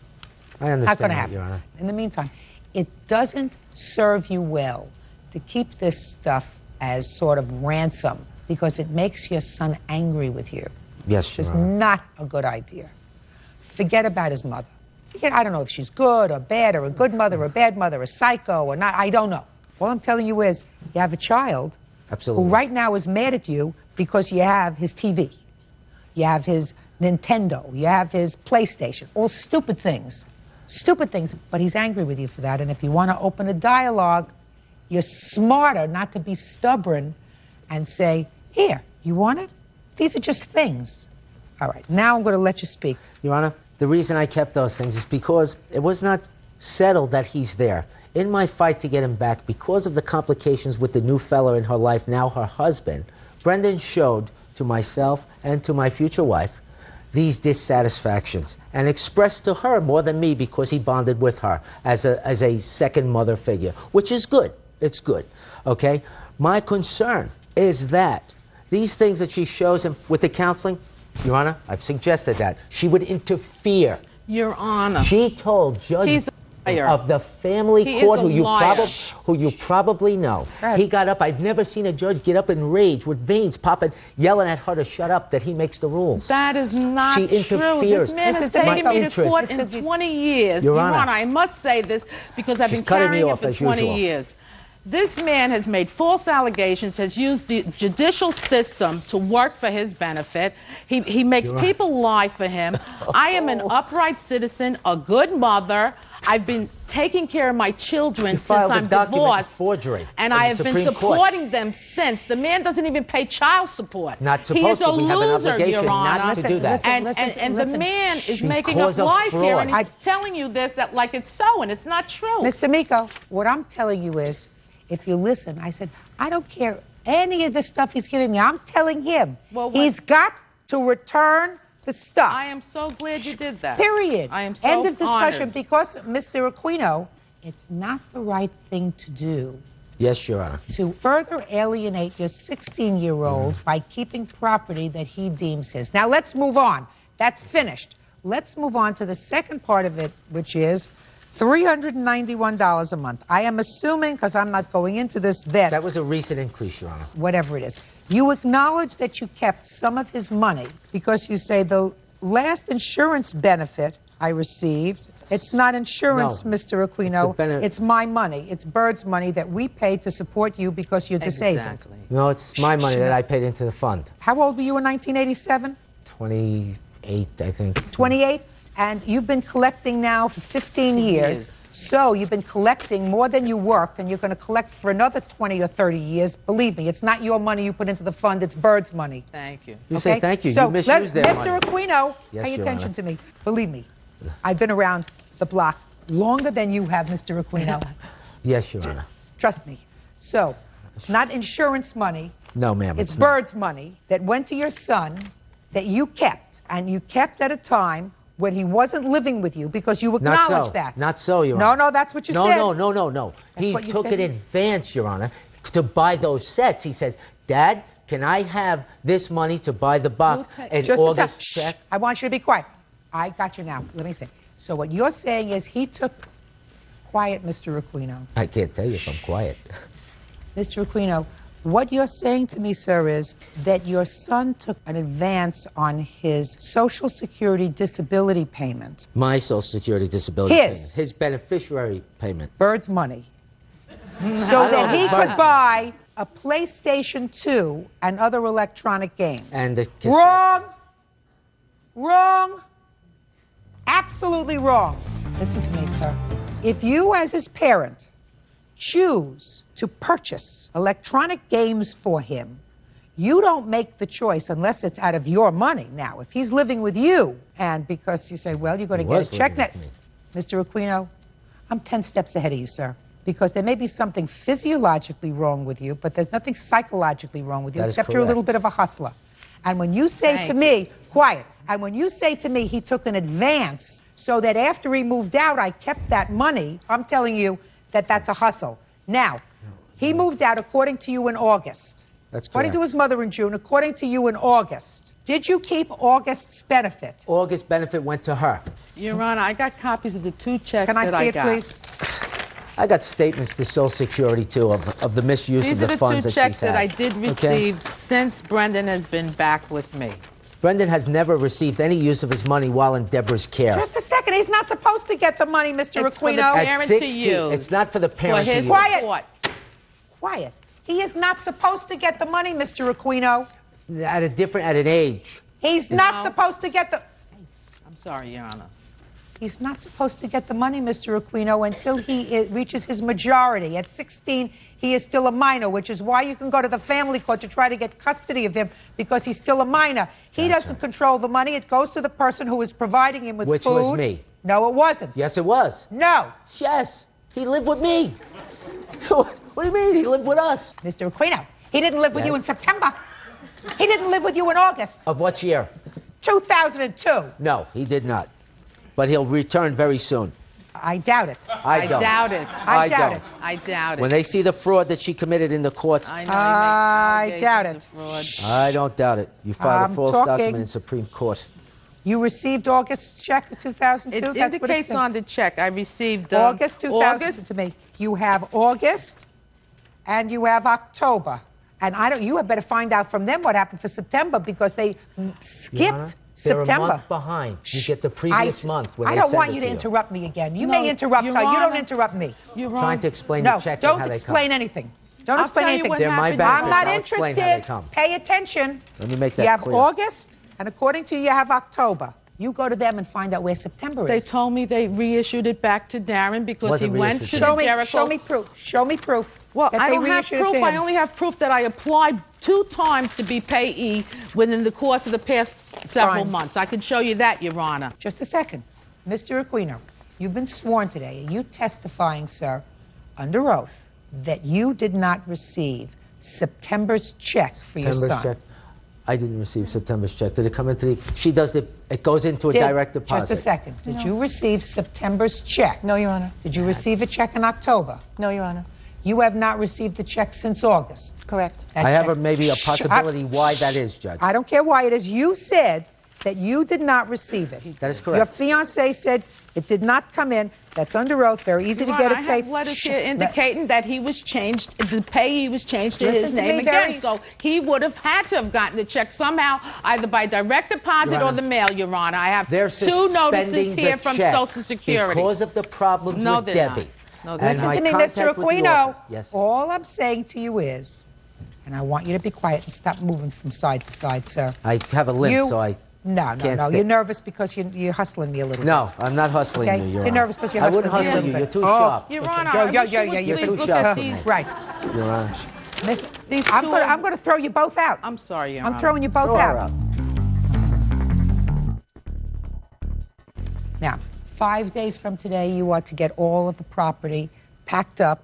You make arrangements to have it picked up by a third party, a mover or whatever. With regard to the money, take it up with Social Security. Now, let's get to your counterclaim, which is nonsense. Mr. Nonsense? Aquino, it is Why you your say it's claim. It is nonsense, your Judge? claim. Shh, quiet. You say that you paid legal Not fees true. for your son Eric when he was in trouble last year. Is No. that right? Eric was 18. It's for a charge when he was 16. Yeah. While he was living in her care. Yeah. That these things were concealed from me. And then at the end, she dumps him on my lap and says, now you take care of it. Take care of what? I said. Okay. I supported him. We have an obligation under the court, Your Honor. What is it that you paid for him? $3,000. We Yeah. assigned it over to Anthony. You probably know the name. As Eric's counsel. Who hired the lawyer? She asked me to go and call my friend Anthony. No, just a second. She asked you to go and call your friend, Right. who is a lawyer, We were going to have legal aid for him. Yes. and you did that. Yes. And she also Shut met up. me at the court. Don't volunteer. Just answer my questions. Where did you get $3,000 from? I'll let Stephanie answer that. No, Stephanie I took don't it want from her phone. Stephanie to answer it. I want you to answer it. Okay. Stephanie took it out of her IRA. Should have let legal aid represent himself. That's what I said. That ain't what she said. That's what I Absolutely. She pleaded with Okay. me and cried. This case is resolved as follows. 5 days from today's date, all the property is to be returned to your son. It's very unfortunate that you can't put a period to the end of all of this heartache and I'd say, like to. shh, and say, for the sake of all the children and maybe grandchildren to come, we're going to get along here. Maybe we should all get together and try to be cooperative and try to work together as a family, that's not going to happen. That would be wonderful. But Good. that's Give a him back his fantasy with her. stuff, and that's it. Goodbye. Parties Thank are you, Your Honor. excused. You may step out. Okay. Yeah, this is case number 377 on the calendar in the matter of Liebert versus Bowen. Parties have been sworn in, Judge. You may be seated. Are you ladies really involved in this case? You're not the actual plaintiff or defendant, so why don't you sit down, because this has to do with the gentleman. Mr. Liebert, is this your wife? Yes, ma'am. It is your claim that the defendant, who was a neighbor of yours, assaulted you. You want to be compensated for that assault. You lost wages, your medical bills, pain and suffering. Mr. Bowen says that no, it was you who attacked him, and he is counterclaiming. How long have you been neighbors? Probably the last 3 years. Right. I gather from the answer in the complaint in this case that there was some trouble after someone reported someone else to the Environmental Protection Agency. Now, who did that reporting? I did, Your Honor. Tell me why. Because of the continuous problem of that we don't have no sewers on the street, so they have a salvage yard, or he stores cars, whatever, and when he does that, they take engines out and they salvage their parts in their driveway, and then they inadvertently wash it out, and it comes across my driveway. And then, if last year we had been in a drought, You're talking about the oil and the oil and all of his stuff that comes across my driveway is continuously muddy. So I asked the plaintiff. Muddy from dirt or oil? Oil, antifreeze, whatever comes out of a car when you salvage it. So because you had this oil and sludge on your property, you reported him to the Environmental Protection Agency. Yes. And what happened as a result of that, Mr. Liebert? Nothing as far as I know. I have not received anything. Did you get a ticket? No. Did somebody come out there and look at your property? As far as I know, no. Did you know about his complaint? Yes, I have. Well, how did you know about his complaint? Well, I was washing the car one day, and the water ran to his driveway. Right. So that's the first time I heard his complaint about it. Well, what did you do after he complained to you that all of this schmutz was ending up on his property? What did you do? Well, I don't wash every day, so I didn't, You didn't change the way you did business? No, I was just washing the car only. And I don't do it maybe once a month. He's not talking about washing cars. He's talking about salvaging cars. I don't salvage cars. You don't take cars apart? No. If I do anything, it's in the garage. I do not have a permit. I'm not sure whether I believe that. All right. Tell me what happened, Mr. Liebert. Yes, ma'am. I was in the backyard, and I heard my dad yelling, and I come out to see what he was yelling about, and he said the neighbor swerved his car towards him when he was walking up the hill. And I came out there, and the neighbor, Mr. Bowen, come running up the hill, and we started yelling back and forth. And then once he started yelling back and forth, I told him I didn't want no problems, and he spit in my face. So I took him to the ground. How did you do that? Just wrestled him to the ground. Then I let him back up. He gets in my face again, and he goes and, motions to swing at me. I took him to the ground again, and I started hitting him. I hit him about 6 times. So, according to you, he spit at you first. Yes, ma'am. You took him down to the ground. Yes, ma'am. He got up. Yeah. He again got in your face, which means he didn't hit you, but he got in your face yelling. You took him down again and started to hit him, and hit him at least 6 times. Yes, ma'am. And then what happened? Well, when the first time I took him down, my glasses slid off, and I never recovered them.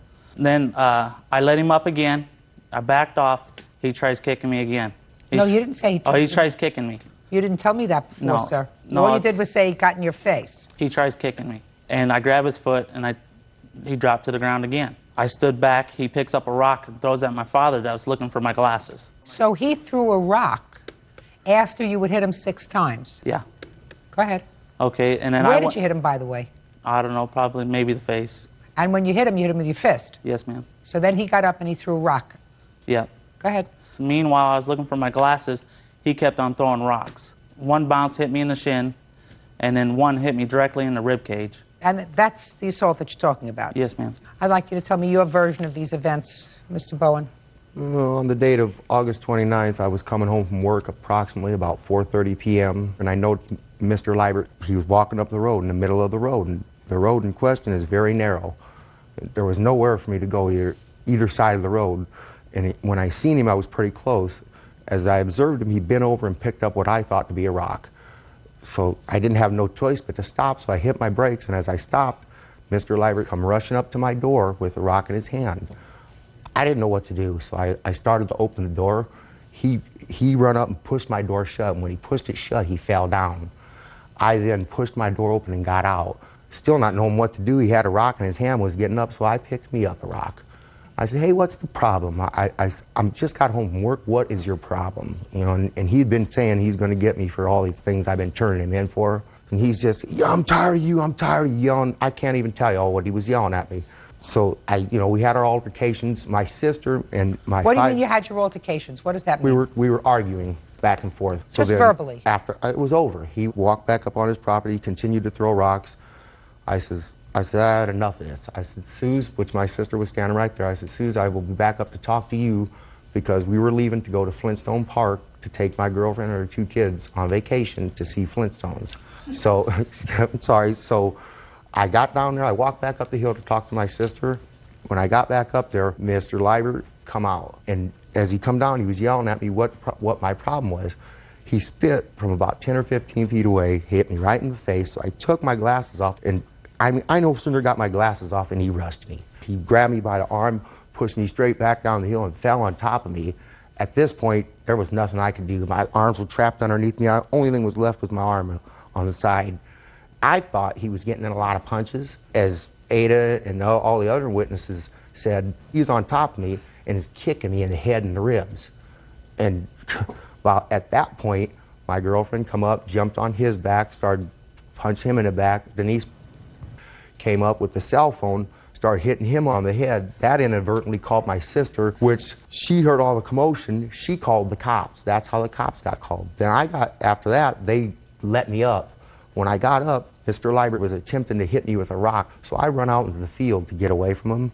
And when I got out in the field, he chased me, pulled my shirt down over my head, and as I was trying to fight him, I fell down, and Miss Junior come running up and kicked me again in the ribs as I was on the ground. I got up, and the altercation pretty much ended after that. Okay. Now, I understand from your complaint that you have a videotape of this incident. Is that right? Yes. I'd like to see it. Judge Judy continues in a moment. Hi! I'm in my yard. Hi! Go! Dave! That's you hitting him pretty good, sir. Yes. Crankhead, that's right. Crankhead. Hope you guys like to get sued. That's the dumbest thing I ever heard. And later today, Your husband went to shoot some of your neighbor's dogs with a BB gun. Before that, he came back into the house and got a real gun and pointed it at the neighbors.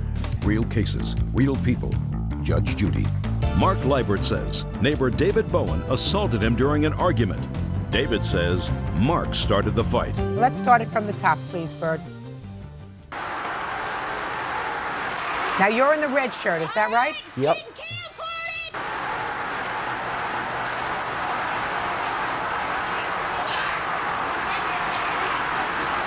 right, it's getting camcorded! Camcorded!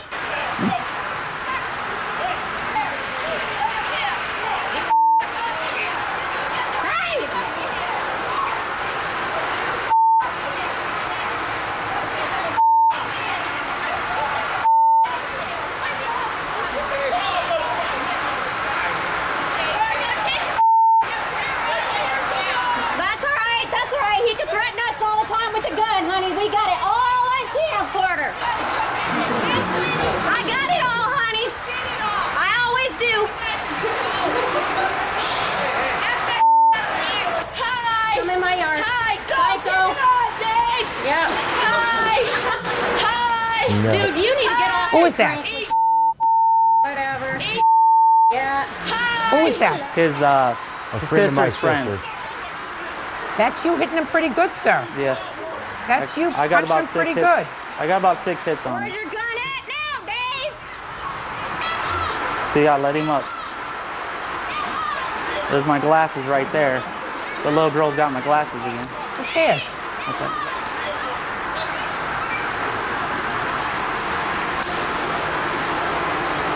There we go, watch. Yeah, you yours. Stay off each other. Get out of my yard! You want to get out of my yard throwing rocks at my husband? This ain't your yard. Yeah, it is. That's my driveway. My driveway. Shut up, you incest. My driveway. You're the incest. Quit your sister, y'all her. Crankhead. Crankhead. That's right. Crankhead. That's all you do is your brother's cousin and sister. Okay, I'm not talking about your family, you freaks. You're done when I say we're done.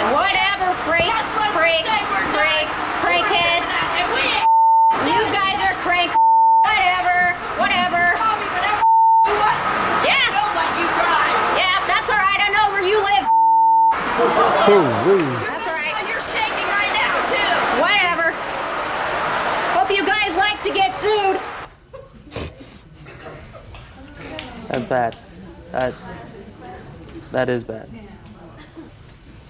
A lot of it was not necessary, yes. Absolutely right.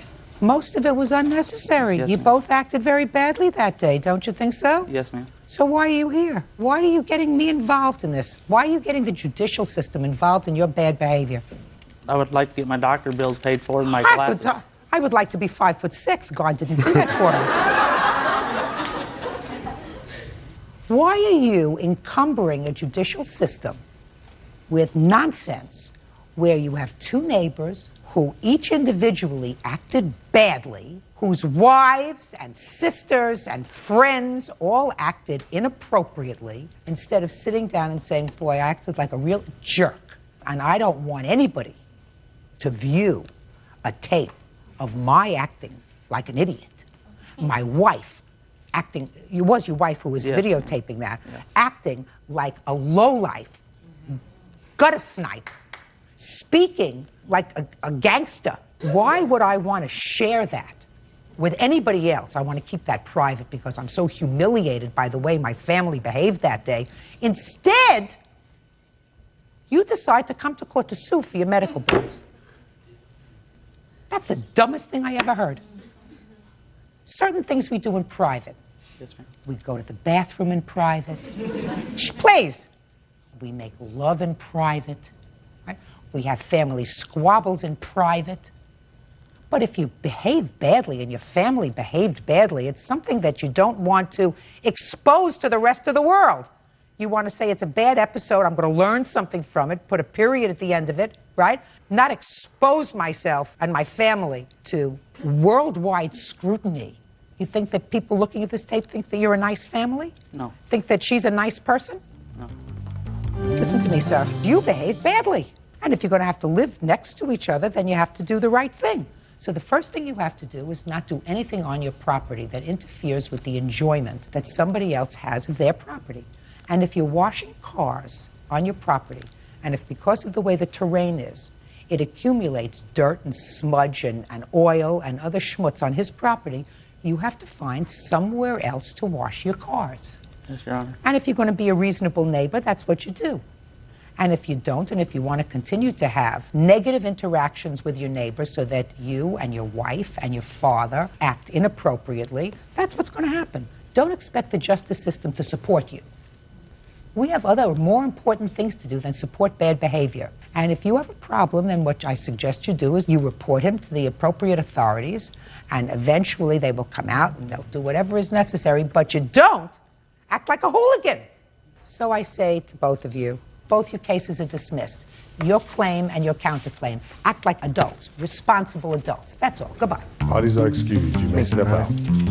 I pretty much got this whooped out of me. We acted inappropriately. I'm just going to have to do what I have to do, live with them. We got to get along. And now the next case. All parties in the matter of LeBron versus Pat Bird, step forward, please. Receptionist Peggy LeBron is suing former friend, mechanical engineer Greg Patbird, for walking through a plate glass window in her home. Peggy says Greg was drunk on vodka. This case is really sort of interesting. Miss LeBron, your husband was arrested. Yes. Because he went to shoot some of your neighbor's dogs with a BB gun. Correct. And as the police were taking him away, he told you to go and get the defendant, who was a bail bondsman. Well, before that, Your Honor, he came back into the house. He got into an altercation with the neighbors because they saw him shooting at their dog. He came back into the house and got a real gun and pointed it at the neighbors. Oh, so this time he pointed a real gun. Correct. Bottom line is, as the police were taking him away, he told you to go get the defendant, who was a bail bondsman. No, he knows bail bondsman. Or he knows bail bondsman. So what did you do? Where did you go to get him?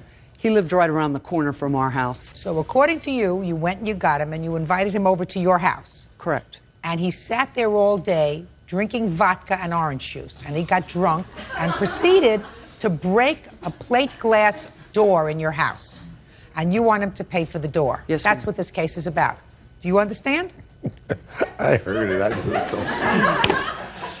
All right. Now, Miss LeBron, I have a couple of questions for you. They take your husband away, you go around the corner and you get Mr. Patberg. And what do you say to him? I said that he was that my husband was just arrested and that he wanted me to come get him because he knows that he knows bail bondsmen. And he said, okay, I'll come to your house? Correct. Now, did he come back to the house with you? Yes. What time of the day or evening was this? It was early in the morning. Now, when he got there, what did he say to you? He called a bail bondsman. And did he make arrangements? Well, they had to wait until my husband was processed. Now, where did he get this vodka from? I don't remember exactly where he got it that day. I'm but talking he about always, that day. That's the day that he... He always drinks vodka. No, I understand. I don't understand that he always drinks vodka. I'm talking about that day. That's the day when he broke the door. You say he sat in your house all day. Mm-hmm.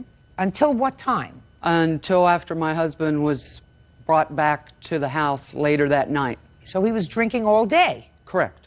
Whose vodka was he drinking? His own. I don't drink vodka. So he brought the bottle with him? He would have had to have. Where'd you get the vodka from? I believe we went out later in the day and purchased it. What do you mean you believe? Well... Shh!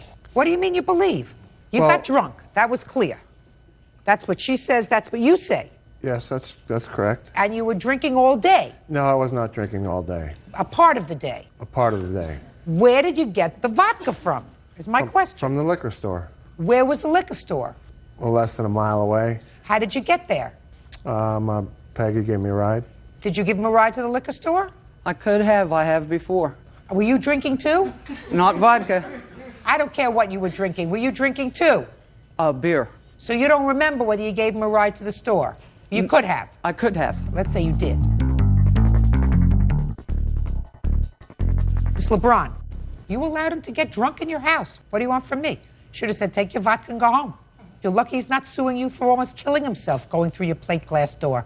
This is a very easy lesson.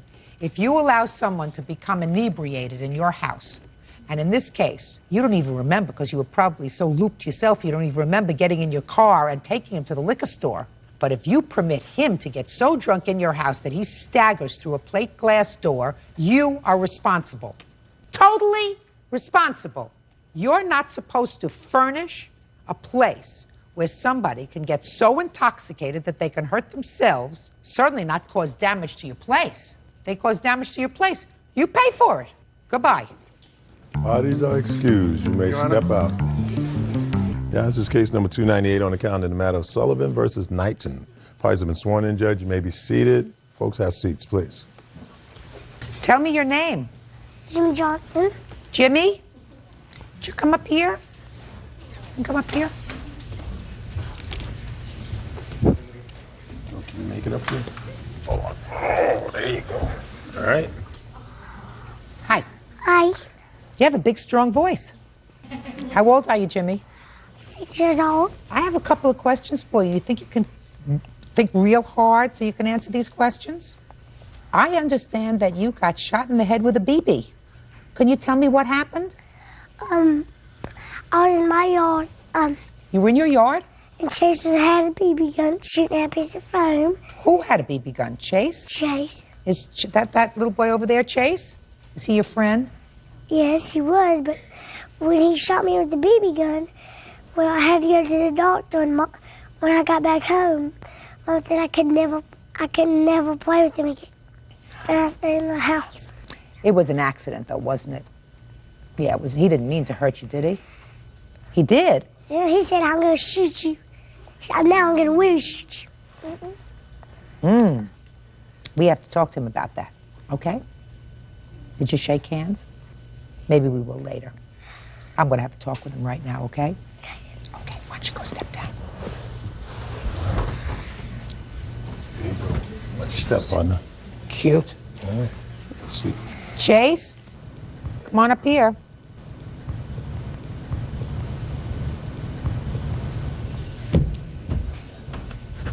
Oh. Good. Hi. Hi. Chase, Jimmy is a friend of yours? Or he was? He goes to my school. And you're a nice boy? And he's a nice boy? Where'd you get this BB gun from?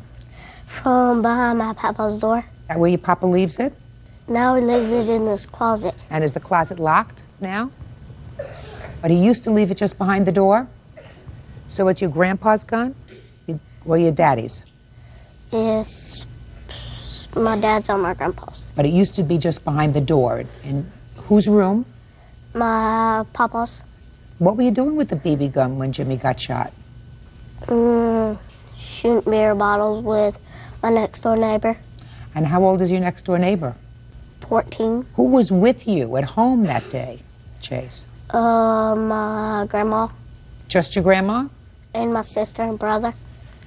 And where was your daddy? At work. And your papa? He was at work. Did you ask permission to take the BB gun out? Are you supposed to ask permission? So you didn't do the right thing, right? You didn't mean to hurt Jimmy, did you? I didn't think so. What happened when your daddy found out that you had shot Jimmy with the BB gun? Did he tell you not to do that anymore? Told not to.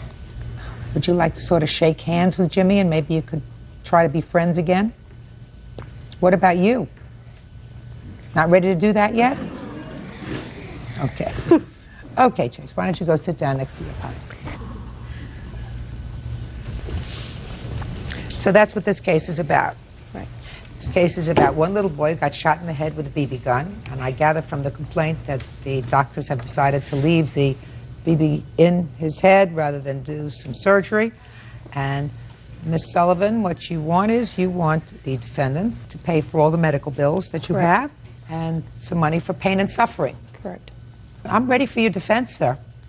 Well, first of all, I think that this could have been stopped if she would have told me, first of all, that he had the BB gun, because when I went over there to talk to him, she told me, she said she seen Chase running around with the BB gun, waving it around. So I was just wondering, you know, when she told me that, why didn't she come to me and tell me that in the first place? You were working. I was not at work. That's what he said. I know, but he's mistaken. So you were home? I was at home. I was in the living room. Oh, that's even worse. So you were at home. Yes, ma'am. In a situation where you were totally responsible for your sons having access to an instrument that could cause serious physical injury to somebody else that was not secured. You are 100% responsible for Jimmy's medical bills, out-of-pocket expenses. It was your responsibility. Is this your father? Yes, ma'am. Your father's responsibility to ensure that that BB gun was secured so that your 6-year-old son could take it and hurt anybody else or himself. You know that that's true. Now, I don't know whether Miss Sullivan could tell from this BB gun whether or not it was a toy or capable of hurting anybody or whether it was loaded or not loaded. Who knows that?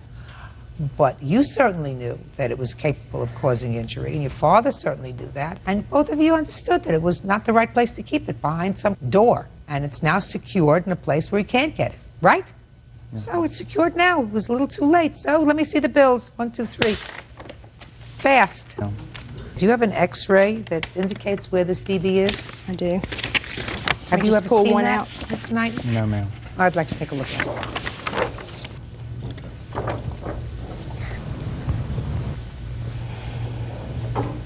It's still in his head.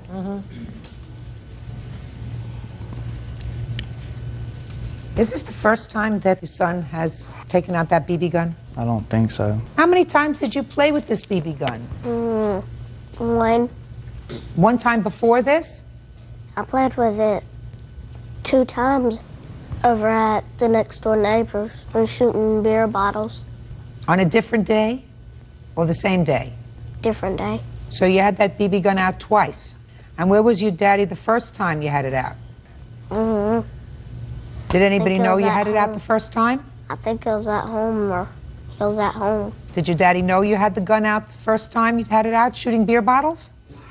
No. How big is this gun? About from here to here. That's pretty big. Is it heavy? My dad's is this long. That's pretty heavy for you to carry, isn't it? No, it was mine. It was my BB gun. What does that mean? His mom bought him the BB gun. So this is his BB gun. It's not yours or your father's. That's right. Judge Judy continues in a moment. He's going to give me a knife when I get 15. If you're smart, you'll ask him to get you a microscope or a doctor's kit so that you can hope to be something that's really good and not a thug with a knife. Real cases, real people. Judge Judy. Gail Sullivan says her 6-year-old son, Jimmy Johnson, was shot in the head with a BB gun. Gail says the shooter was her neighbor's son, 6-year-old Chase Knighton. Where is his mother? His mother is off somewhere. Off? She banded us. Okay. When did she buy this BB gun? Christmas. She bought it for him. I didn't want him to have it. And he insisted. He cried about it because I know I never wanted him to have it in the first place. I knew he was too young. Should never have one. But right. Your dad has to take that BB gun and put it away for a very long time. Yeah. So that you can't even touch it. Do you understand? Maybe when you're 15 or 16 years old, your daddy will be able to take it out. And when you're responsible enough to use it right, he'll be able to give it to you. But it's not the right thing for you to even hold it. Because you're not big enough yet to do that. Do you understand? Yeah, he's going to give me a knife when I get 15. A knife? I want to tell you what your papi's going to get you when you're 15. He's going to get you a microscope. If you're smart, you'll ask him to get you a microscope or a doctor's kit, you know, so that you can aspire to be something, so that you can hope to be something that's really good, you know, like a doctor or a lawyer and not a thug with a knife. That's not good. Do you understand? Not good. Certain things are good, certain things are not. What does your daddy do for a living? No. What do you do for a living, sir? I'm a warehouse manager. He works in a warehouse and he's a manager. He manages a lot of other people and tells them where things go. He has a very important job. You think that he handles that job because he has a big knife? And you know what kind of a job your papi used to have? He's told me he used to be a marshal. A marshal? Is that right? I'm a deputy marshal with Alabama Supreme Court. See, so he has a job that's related to the law, right? He's a deputy marshal in the court system. It's a very important job. And he doesn't need a knife for that job. Got to teach him the right thing. And if he wants the wrong thing, you have to sort of reorient him. Your Honor? Yes, sir. Can I say something? The knife he's talking about is one of those little knives with the fingernail file in it and the toothpick and everything. By the time he gets to be 15, he's not going to want that knife. Well, that'd be the only one he get. Good. All right. Well, there's no question that you folks are responsible for these medical bills. There's no question in regards to that. I think that they were absolutely 100% negligent allowing this weapon to be in a position where he could get his hands on it. I have a feeling that these two gentlemen have a very full plate. I also think, Jimmy, that he's probably a very nice little boy. He did a bad thing, and you should really probably give him another chance. I think that that would be a nice thing to do. I really do. Because you're supposed to forgive somebody if they're really sorry. You are sorry for what happened, aren't you? He really is sorry. He would really like to be your friend. Think you're willing to give him another chance? I sort of like that idea. Come on. Okay. Give him one shake. Go ahead. That's good. See, that didn't hurt. Good. All right, judgment for the plaintiff in the amount of $1,654, which are the actual damages, another 1,000 punitive damages, $2,654. Thank you, that's all. Parties are excused. You may step out. Chase knew that he wasn't supposed to take that gun out of the house. I don't know why he took it out. Jimmy said he told him he was going to shoot him with a gun, and I feel like that this child shouldn't have had the gun. Keep the gun away from small children and keep it locked up. That could have been a pistol. My son could be dead. And now the next case. All parties in the matter of Davis versus Collazo, step forward, please. 21-year-old homemaker Aubrey Davis is suing her sister, custodian Claudia Collazo, for the cost of her son's medical bills. Aubrey says she paid for his treatment after he suffered an epileptic seizure. Miss Davis, how are you related to the defendant? She's my sister. And this is your nephew? Yes, correct. Your son? Yes. According to your complaint, he was staying with you for a brief period of time. While he was with you, he had a seizure. Correct. You suffer from epilepsy? Yes. And he was taken to the emergency room. There was a medical bill of over $1,500, and you want your sister to be responsible for that. Correct. When did he come to live with you? July 5th. Prior to that, where was he living? I believe he was at Stephanie's house, which is who he's living with now. Who's Stephanie? It is his dad's ex-wife. That's as much as I know about her. Step up here, please. Tell me your name. Richard Ellis. Before you came to live with your aunt in July, who were you living with? My brother's mom, Stephanie. How long had you been living with her? About a year. And how old were you when you went to live with Stephanie? 15. Why weren't you living with your mother? My mom just told me, leave. My mom told me to leave. But she told you to leave when you were 15? Yeah. When did he get sick? July 6th. Is that right? Yes. You were with your aunt for only one day before you had a seizure? Yes. Had you had seizures before? Yes. Did you have seizures when you lived with your mom? Yes. Why don't you sit down, Richard? You have a copy of the bills? Yes. Can I see them, please? I also have a copy here from the hospital that shows that I never signed. And I asked them for the copy of the law stating that she's responsible for the bills since I didn't sign that paper. And all they gave me was the law. They didn't give me a copy of the actual law. You took him to the hospital, is that right? The ambulance took him and I arrived there with them. Okay, Ms. Collazo.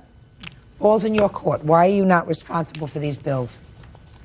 January of 2002, Richard moved out of my house. I did not throw him out. I was having problems with him at school. He was arrested. He was in juvie. He didn't want to obey by my laws. I have documentation that Stephanie had guardianship of Richard since January of 30th of 2002. Stephanie was married to his father. I don't know if they were legally married, but they had children. Okay. That's where he went to live. Yes. Go ahead. And Where is his father?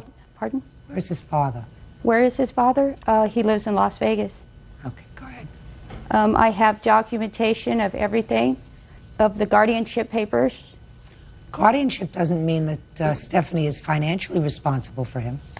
No, but he was living with her at the time. Yes. I didn't know that he was living with Aubrey. Yes.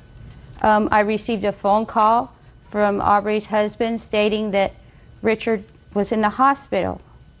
And I told him, well, don't have her sign anything. Get a hold of Stephanie. She has guardianship since I live 63 miles out of town. Well, somebody has to admit him. I was assumed that he was admitted. He was brought by ambulance. I don't know what was going on. All I had is a phone call. Did you rush to the hospital? No, I didn't. Why not? I had no way to get there right then and there. You don't have a car? Yes, I have a car, but I did not have a way to get there. Where was your car? It was there. It was at home. So what do you mean you had no way to get there? Financially, I was not working at that time. You were an hour away? Yes. It was late at night. So? You're in for a rude awakening, madam. Because someone has guardianship of your child, right, that doesn't make them financially responsible for your child. Okay. Parents are responsible for the necessaries of a child.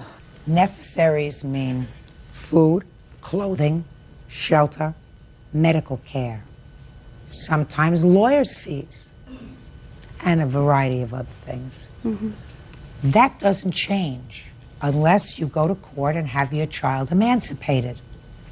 If your 15-year-old child is emancipated by some judge who's a little nutty, then maybe you won't have financial responsibility for the necessaries.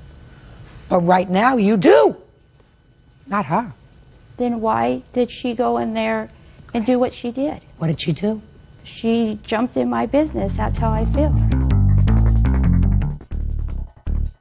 Your son came to our house on July 5th.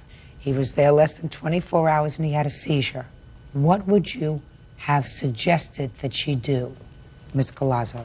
She did the right thing. So then what are you complaining about? Is why I'm being taken to court. Why not the father? You could sue the father and say, listen, I had to pay this bill, but you're partially responsible for it too. I'll pay half and you pay half. She doesn't have to go searching for the father who lives in Las Vegas. Correct. You do that. Okay. If you chose to allow him to leave your home and you chose to allow him to be under the guardianship of a biological stranger, that's within your family. But when it comes to his necessaries, you're not off the hook. If you want to sue his father, go to it. Judgment for the plaintiff in the amount of $1,595. That's all. Parties are excused. You may step out. Sleep there. Your Honor, this is case number 307 on the calendar in the matter of Sane versus Ross. Parties have been sworn in, Judge. You may be seated.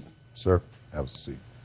Miss Sane, it is your claim that the defendant assaulted you, scratched your face, causing you to bleed, scarring, etc. Yes, ma'am. When her car, which had been illegally parked in an area where you live, Yes, ma'am. when you requested that she move that car, Yes, ma'am. the defendant says that she was only there for a minute and that she was merely defending herself, but she has very long nails, which caused the scratching to your face. Is that right? That's correct. Now, on what date did this happen? April 2nd. Where? At my apartment where I live, out in the front parking area. Are there outdoor parking spaces? There is 6 spaces on each side. When she parked her car into the fire lane, there was empty spots that she could have parked in. Is that correct? No, that is not correct. It wasn't a fire lane, and my car was not illegally parked. I backed in to unload a vacuum cleaner. She illegally parked because she backed around. No, Miss Ross. Listen to me. Your car was not parked in a legal spot. It wasn't illegally parked either. What does that mean, madam? You explain what that means to me. It was not parked in a fire lane. Where was it parked? It was parked in a regular parking space? No, it was parked in the middle of it. In the middle of the what? driveway. It was parked in the middle of the driveway. Oh, okay. So it's parked in the middle of a driveway. Exactly. She could have went around either way. Why didn't you park the car in an appropriate parking place? Because I was only in and out. I went there to drop off a vacuum. Just a minute. So you parked your car in an illegal place in a driveway. That's what you did. Now, you were where? You came home and found the car there, or your car was already there? I had went to my storage space, me and my witness and another friend. We had pulled my truck back to the very back of the apartments. I live in a 4-plex. And when I came out, the way I had went in, I couldn't go back out that way because there was vehicles filling my side and on the other duplex's side. So I was going to go around the very first car, go out through the front. But the lady that lives in apartment B, she always parks real far back, and her car was parked in the fire lane. I could not get through there. Okay, so you could not get through to pull out so that you could get into your parking space? Yes, ma'am. Because her car was blocking you? Yes, ma'am. So what did you do? I honked the horn. Like I said, we live in a small, it's just a 4-plex. I figured whoever owned it would come out. Nobody did. Now, when you went into your storage space, was her car there? No, ma'am. How long were you in the storage space? Probably about 30 minutes. And when you came out, her car was there, and you said you started honking the horn. What Yes. happened when you honked the horn? The children from the apartment next to me came up and asked me what my problem was, and I asked them if they knew who the car belonged to, and they said yes, that her name was Evelyn, and she was at their parents' house. And I asked them if they could go ask her to move it. Did they do that? Yes, ma'am, and they came back and said that she said she would move it when she got ready. Okay, and about how long were the children gone? Just a few minutes. A minute or two? No Yes, more than ma'am. that. And then what's the very next thing that happened? About that time, she came around the corner, and she started walking over to her car, and I told her she needed to move her car at that time. And she stated that What did you say to her? I told her that she needed to move her car. That's not what she said. No, I'm sure that's not what That she is said. not what What she did said. you say? That's the nicest version she could have put it in. I want to know what you said to her. I told her that she needed to move the car at that time, and she said she was not going to move the car. That's and what she said. And I said, yes. I don't want to hear you until I look at you and say to you, speak. Do you understand? Do you understand? Yeah, I hear you. No, that's not my question. My question is, do you understand? Not whether you hear. I was sure you heard me. Question is, do you understand what I said? I understand. Good. Now.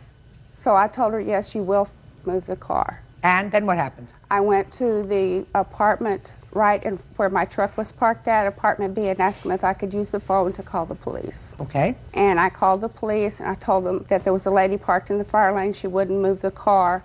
I had my back towards her, and just as I started to turn around... You were in somebody's apartment? Or? No, I was outside beside my truck, which was a good 25 feet away from her car. Okay, go ahead. I had my back towards Miss Ross, and I just started to turn around, and I seen her running at me from behind. And at that point, she stabbed me underneath my eye with her keys and began to scratch my face. Judge Judy continues in a moment. She came out cussing and being very belligerent to me, and she kept cussing at me. She came out with that phone and swung. When she swung at me, she got swung back on. And later today, your son was in jail. Domestic abuse. You spoke to your granddaughter. I called her that day. That day I got called out of work to get $500 for my father to get bailed out of jail. real cases, real people. Judge Judy. Melba Sane says, during an argument over a parking space, Evelyn Ross gouged her eyes. Evelyn says Melba swung first. Okay. You have photographs of what your face looked like? Your Honor, that's not what happened. That's not the truth. I thought you said you understood. I guess I forgot saying that, but that's not the truth. I thought you said you understood. Okay.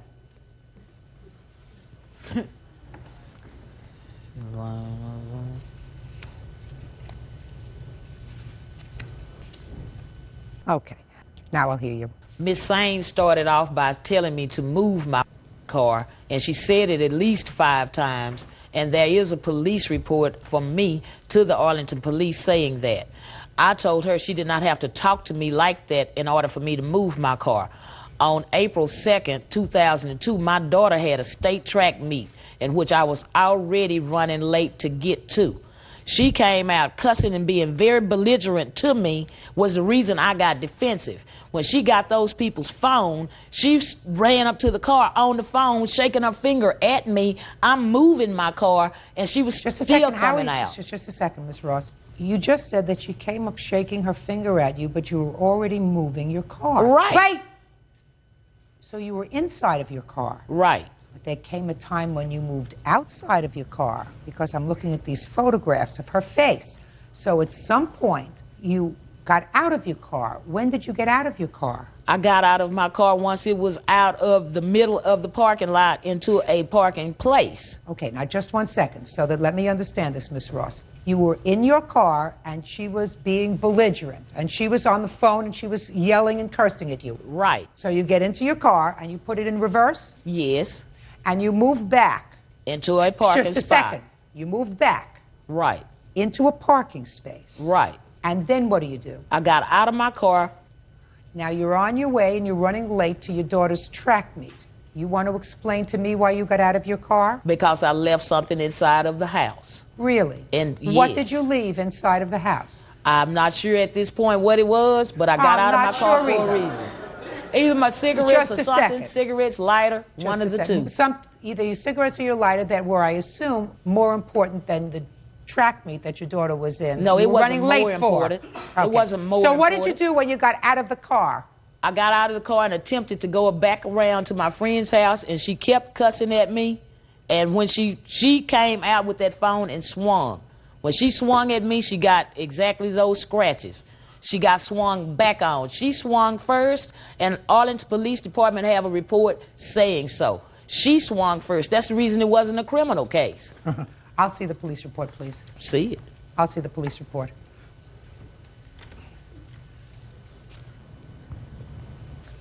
You think I believe your story that you left something inside? That you were in such fear, Miss Ross, quiet, that you were in such fear of her screaming and cursing at you that you were in your car, you could have gone your own way and stopped off and bought another lighter or a pack of cigarettes, whichever it was that was so important that you can't even remember it now.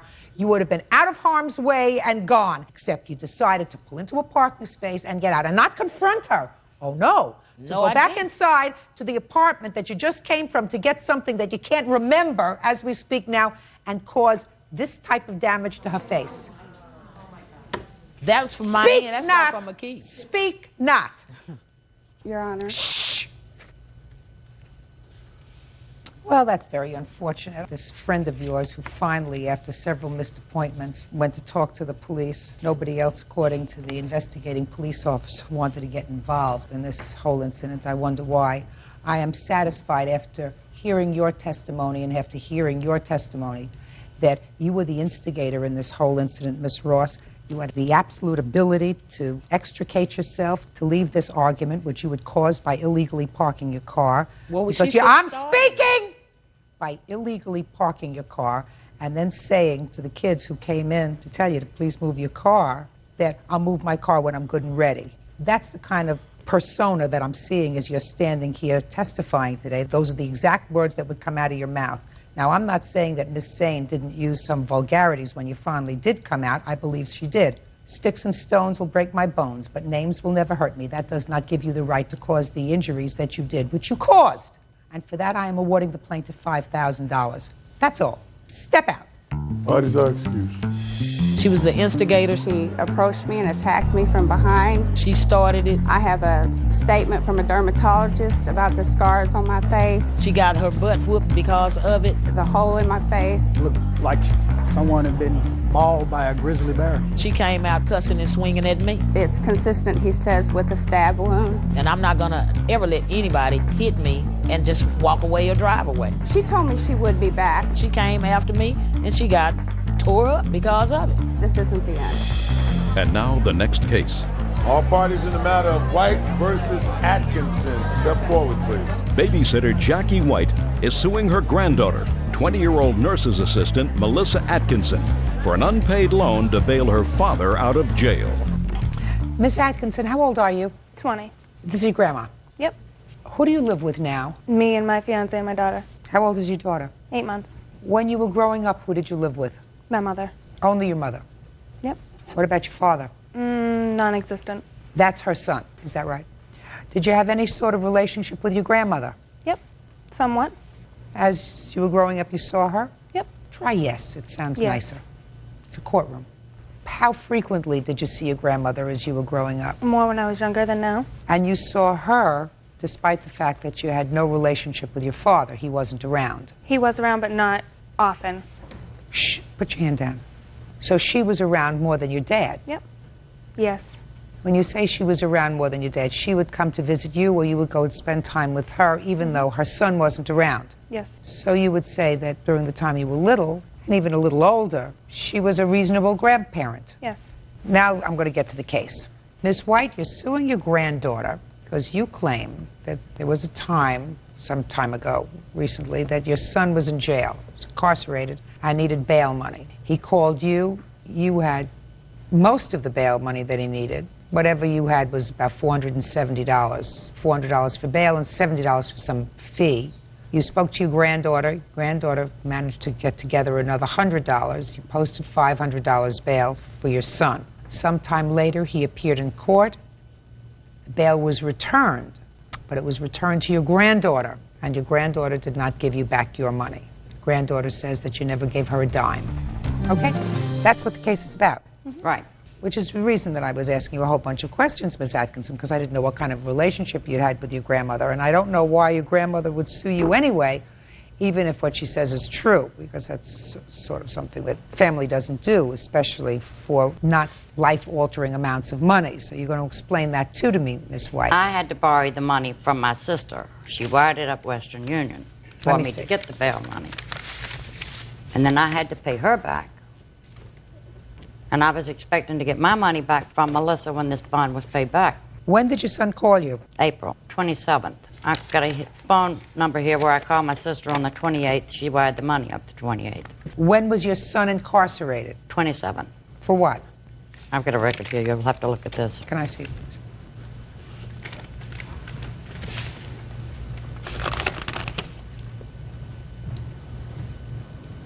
Domestic abuse. Who was he living with? His girlfriend. So she was the complainant in the case? Probably, yes. Okay, so you got the money, and you got about $400. Melissa put in 100. Okay, and when did you call her? I called her that day to go with me, ask her if she had any money to help me pay the bill. She said she'd get up 100. I told her I had 400 coming. And that's what the bail was, $500? Yes, she went with me to pick up the money from the Western Union. She was with me when I picked it up. We proceeded to the jailhouse. I let her put it in her name. It's my granddaughter. I don't think she's going to try and get the money, keep the money from me. The day he got out, the day this was all dismissed, I called her up, told her she'd go down and pick up the money. According to her, she didn't have a driver's license. She needed $700 and something for a license. I said, I can't do that. Get your mass ID. I can't do that, she says. So that was it. I never did see the money. That was the end of it. Okay, go ahead. All I have to say is if it was all of her money, like she claims, first it's so many different amonts. First it's $470. Now it's $400. No, she and never early said it. on it was $350. Oh, you tell me your version of the story. I'm just telling you that if it was all her money, that day I got called out of work to come and get $500 up. Tell me what happened. I got called out of work to get $500 up. By to whom? get my father, by her, for my father, to get bailed out of jail. So I got called out of work, had to come home, find money, spend the whole day waiting for a bail bondsman, and then of course it's my money, I'm going to put my name down so I can get my money back. Where did you get the money from? I had some cash saved over from my daughter's savings bonds. Run that by me again. They give me money to get savings bonds for my daughter. Who does? His family, my fiance's family. So I had that in a drawer. How much did you have? $500. I don't believe you. Okay. Why would I have Western Union? I don't believe you. That's fine.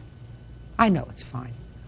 But don't you feel ridiculous coming up and telling a bald-faced lie? No, I'm not. Oh, yes, you are. I mean, it's a bald-faced lie, and it sounds so stupid. Well, if it was her money, why didn't she put it in her name? What was the whole point of that That's not anyway? the issue. The issue is that family usually trusts each other. Family usually trusts each other. Do I think that you have $500 in cash sitting around because your fiancé's family over the course of 6 months or a year has given you money for your 8-month-old child that you just keep in a drawer? Yeah. And you have a job? Yep. What kind of job do you have? Nursing assistant. You get paid check or cash? Cash. Cash? Yep. Interesting. When was the last time you filed tax returns? Last year. Good. How much did you report on your tax returns? $12,000. So you have a checking account? No. Really? Really? You keep all the money that you make in cash in your house? Most of it. That's dumb. It works. Might not work for you, but it works for me.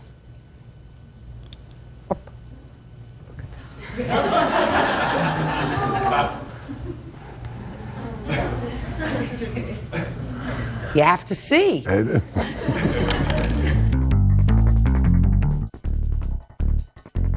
Now, what I don't understand is why a 20-year-old girl who seems not to have really started her life out in an orderly fashion to begin with, by having an 8-month-old child, being unwed, having a job, no checking account, no savings account, I assume, why you would want to cut off a grandparent who had been perfectly reasonable to you during your growing up years. I have no idea. But if attitude could make you wealthy, you'd be a very wealthy woman. Attitude is not going to make you wealthy. Being an honest person will make you at least an honorable person. Never going to get there. Thick. Maybe it's your son's genes. I hope not. Well, maybe. Anyway, the $70 she doesn't owe you. She owes you $400 because the bail was $500. It may have cost you $70 to get the money from your sister, but all you put down was $400. I believe that you put down $400 in bail, and I believe she got that money back, and I believe she decided she needed it. You get it back. That's all. Judgment of the plaintiff, $400. Parties are excused. You may step out. Your Honor, this is case number 369 on the calendar in the matter of Spencer versus Drever. Parties have been sworn in, Judge. You may be seated. Thank you, Bert. You're welcome, Judge. Ms. Spencer, Mr. Drever is your former boyfriend. You have a child together. Yes. According to your complaint, he owes you for a month's rent and a phone bill, a cell phone bill, from well over a year ago. The reason you waited to sue him was because he was incarcerated for the last year based upon an incident that occurred about a year ago with you. Yes. Mr. Drever, according to what I read, you were on probation for something else. There was an argument. She alleged that you hit her. You were ultimately convicted of that. Is that right? Yes, ma'am. Were you incarcerated for the year on that conviction or on the parole violation? Both, Your Honor. What had you been on parole for? Aggravated assault, ma'am. On her? It was another man. Have you learned to control your temper a little better? Yes, ma'am. That's a good thing. Now, tell me about first the phone bill. Back in approximately June of 2001, Keith had recently gotten out of a correctional facility after getting out of jail. It was a drug rehab program, and right around the time he got out, he started developing a relationship with our son again. How old is your son? He's 4. So because of his credit history, he couldn't get a home phone, so he tried to get a cell phone. He asked me, since I had a phone already in my name, would I be willing to get a secondary phone so that we could be in contact with each other in case of emergencies or what have you, since there were going to be times when our son would be with him. He agreed he'd pay the $14.99 a month plus any charges he incurred for going over the minutes. He never paid me on any of it. Okay, so how much was his portion of the bill? His portion total is $678.20. Okay, let's deal with the phone first. Yes, sir. With the cell phone, I disagree as far as the reason why I got the phone. We had discussed with her particular job, she goes on call, and she would need someone to watch my son, who was 3 at the time. And then what wound up happening is the phone turned into more like an electronic leash. So I gather you saying that she wanted to keep tabs on you. Yes, ma'am. Well, that's one thing, but did you use the phone and go over the minutes calling other people? Yes, ma'am, I did. Okay, well, so who should pay for that? I should. Good. Huh. That's easy. Can I see the bill, please? Yes, ma'am. Your Honor? Yeah. I would have paid the cell phone. I would have paid the rent. But because of the fact that I went to jail for a domestic, I did. This is your fault. Shh. Sorry. I did 13 and a half months sentence in prison because... You lost your temper. I didn't strike her, Your Honor. I did not touch her. She got mad at me, she called the police, and I went to prison. Now, I got out... Miss Spencer. Yes, ma'am. Is that true? Did he, in fact, put his hands on you? Yes, ma'am. How did he put his hands on you? He Look was, at me. Yes, ma'am. He was attempting to come into the apartment. As you can see, he's slightly larger than me. He was trying to get in the apartment. I'm very stubborn. I'm not going to deny it. I was standing in the doorway trying to prevent him from coming in. You weren't living together at the time? Yes, we were, but we'd only been living together for a month. It was me, him, and his roommate. So you'd been living together, and he was trying to get into the apartment? To get a 12-pack of beer out of the refrigerator. And you're blocking the door? Yes, ma'am. And then what happened? I got elbowed in the eye, in which I sustained a black eye. How did that happen? As he's trying to push his way in. Yeah. His elbow got me in the eye. So it was an accident? I don't... So it was an accident? Is what you're telling me, Miss Spencer, is that it was an accident? No, ma'am. He didn't hit you with his fist, did he? No. You were blocking the door in a place where he was a tenant. Is that right? This is his second incident against a female for domestic violence. He's also got a charge against his wife. Then I want to tell you something. You shouldn't have put yourself in that position. I agree. Right. However, what he's telling me has a ring of truth to it. You were blocking his entrance from getting into his home. He pushed you out of the way. He didn't hit you. But as he pushed you out of the way, his elbow hit you in the eye. His elbow. You know, that's what he thinks. He didn't We're go. not sure He didn't exactly go how. like this and hit you in No, the eye. no, ma'am. His elbow hit you as he was coming in, and he's saying for that he was incarcerated for 13 months. No. That's a long time. Right. If you were to ask our son, who was present during this, what happened, he said he would tell people his daddy was in jail for punching mommy in the face. But he didn't punch you in the face, Miss Spencer. I agree. But he didn't punch you in the face. Right. I also have a letter from Mr. Drever that I'd like to submit, if I may, I'd please. like to see it. He received this soon after being served for a previous.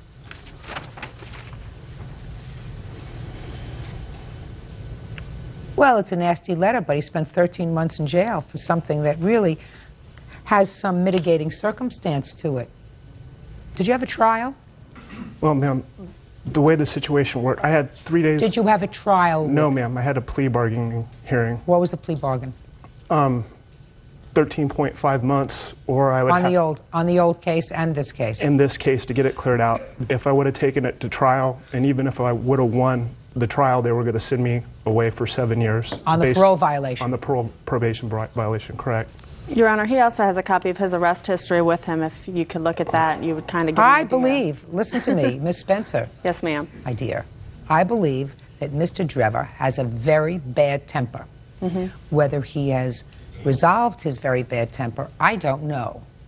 But you and I both know that you precipitated this altercation that happened in September of 2001 by blocking the door, first of all, by moving back in with him. He moved in with me. You permitted that. Right. You knew his history. You permitted that.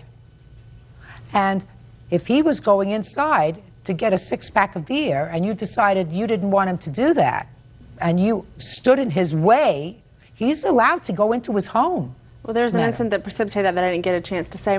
I had left. We got into an argument. I had left and gone to my friend's house. When I came back, my son was dressed, sitting on top of a suitcase, and said that him and Daddy were going back to Lenny. That's his ex-girlfriend. So I was trying to keep him out of the house because I didn't know that he wasn't going to take my son and leave. Judge Judy continues in a moment. He owes me over $7,000 in child support. You mean for this past year as well? Yeah, but the state of Ohio doesn't overlook it because he was in jail. They don't care. I care. I care. And later today, she said, well, I need the money. She said, because I got to pay bills and feed my children. I said, well, I don't have it right now. She said, well, you better get it. You're a hustler. I'm a hustler. You're a hustler. I'm about as much hustler. You're a hustler. real cases, real people. Judge Judy. Candace Spencer says the father of her child, Keith Drever, owes for rent and a cell phone bill. Keith says Candace had him falsely arrested and thrown in jail for 13 months. Just a second. You left and left your son with him. And a roommate. I left to give him a cooling off period. But you left your son with him, so Right. clearly you were not concerned for your son's safety. You knew he was with his father and he was going to be okay. So you both cooled off for a while. Right. Why did you prevent him from going back into the house? Because he had started yelling and screaming and threatening me in front of our roommate, and I was afraid that he was going to do something to me or my son, so I was trying to keep him out of the apartment. I was trying to close the door, and he was trying to get back in. Okay. Do you see your son now, Mr. Trevor? Yes, ma'am. How often? As much as I can. You have a court order of visitation? No, ma'am. He has a court-ordered child support that he hasn't paid. He owes me over $7,000 in child support. Well, just a second. You mean for this past year as well? Yeah, but the state of Ohio doesn't overlook it because he was in jail. They don't care. It's the state of Ohio child support. I agree. I care. Well, I understand. Good. But you see your son. Yes, ma'am. Mr. Trevor, I want you to understand this, sir. I think that what you have to do is you have to put a period with regard to this bad feeling. She lets you visit with your son, even without a court order. I think that you ought to pay her this money. Clearly you owe her the money, and the reason that you say you're not going to pay her the money is because you're angry that she had you incarcerated for 13 months. Yes, ma'am, I am. Right? Part of that responsibility is yours. You were in that position. Had you not been on parole for a very serious case, you wouldn't have been facing 7 years in jail. Is that right? That's correct, ma'am. So, and nobody put you in that position except you. Yes, ma'am. So, it's unfortunate. But I think that you got to pay her this money for the phone. I don't think, however, that you have to pay her the money for the rent, and I'm going to tell you why. She blocked your entrance to your home. She refused to give you entry into a premises that was your home. She not entitled to any rent for that month. Do you understand? Mm-hmm. Good. Judgment for the plaintiff, not in the amount requested, which is $880, but $678.20, which is the amount of the phone bill. That's all. Parties are excused. You may step out. I can be thrown in jail for doing nothing, basically, and then lose a year income and then still have to pay her money. I'm a bigger person, and I allow him to see our son without the fact that he hasn't paid me any child support, so I'm going to get along with him as best as I can for the sake of our son. And now the next case. All parties in the matter of Moore versus Muhammad. Step forward, please. Pharmacy technician Tracy Moore is suing her ex-boyfriend, private detective Busharat Muhammad, for an unpaid loan to get his car out of the shop. Busharat is countersuing for medical bills as the result of Tracy's harassment. Miss Moore, you claim a loan, a small one, of $200 to the defendant who at some point was a boyfriend of yours. Yes. Mr. Mohammed says there was never a loan. You did, in fact, give him $200, which is the amount you're suing for, but that was for work that he was doing for you in his capacity as a private investigator. Mr. Mohammed has filed a counterclaim alleging that because you harassed him for this $200 over a long period of time, he developed an ulcer, and he would like you to pay some $2,000 for his medical bills. Correct? Yes, ma'am.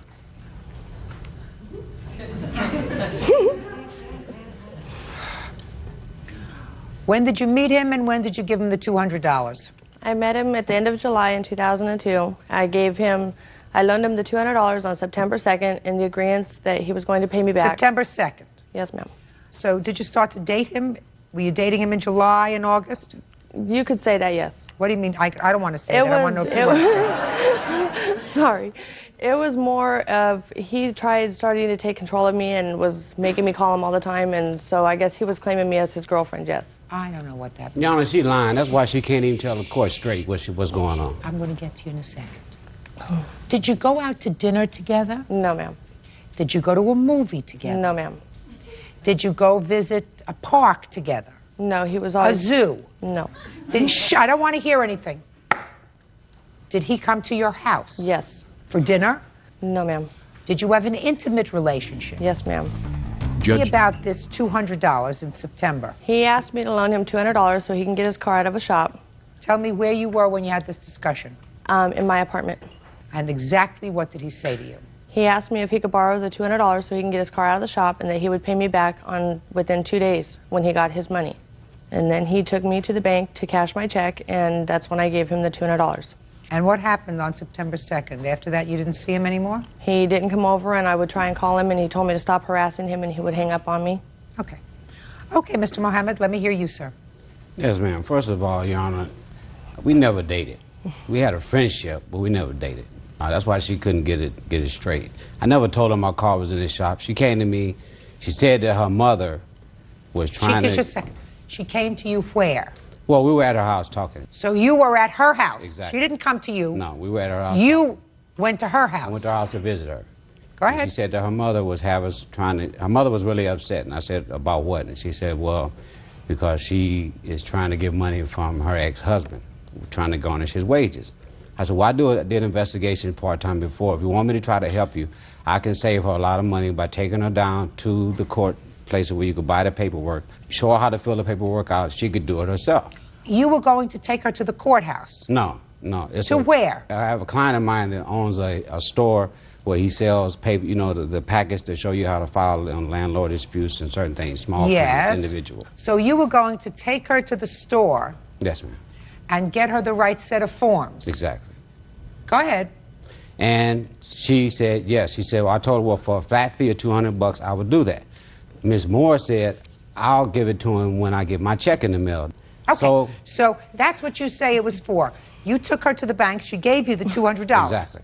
And that was on what date, sir? That was around September the 7th or 8th. Okay. Now, when did you take her mother to the store? I never did. You never did? No, ma'am. Well, that's what you were supposed to do, according to your answer, Mr. Mohammed, for the $200. Exactly. So you didn't do what you had said you were going to do? No, ma'am. I didn't. Why not? Because I tried to contact her mother 3 days in a row. In fact, after I got the money the next day, I called her. I said, look, we need to try to get down there and take her to the stationery store. Okay, so you didn't get together with the mother, so keep going. So she called me about 2 days later and said, I want the money back. Right. I said, I don't have it right now. I said, my thing was to help your mother. She said, well, I need the money. She said, because I got to pay bills and feed my children. I said, well, I don't have it right now. She said, well, you better get it. You're a hustler. I'm a hustler. You're a hustler. I'm about as much hustler You're a as you hustler. are. You're a hustler, Mr. Mohammed. Let me tell you why you're a hustler. Because I read your answer very carefully. Let's understand what you've just testified to before I get to it. You said to me that this was not a loan. Right. This had nothing to do with your car. Exactly. You said to... Don't agree with me, sir. You said to me that you were having a discussion with her. She said her mother needed to do some work to get some alimony or support from her ex-husband. You had a friend who had a stationery store. You were going to take her mother down there and make sure she got the right forms. That's not something that costs $200. No, let me finish. I'm finishing now, but that's what you were going to do. And then, for one reason or another, within a day or two, you realized that this wasn't going to come about. You weren't going to take her mother down to get the forms, and therefore you had done nothing so far. Nothing for that $200. Now let me read from your answer, sir.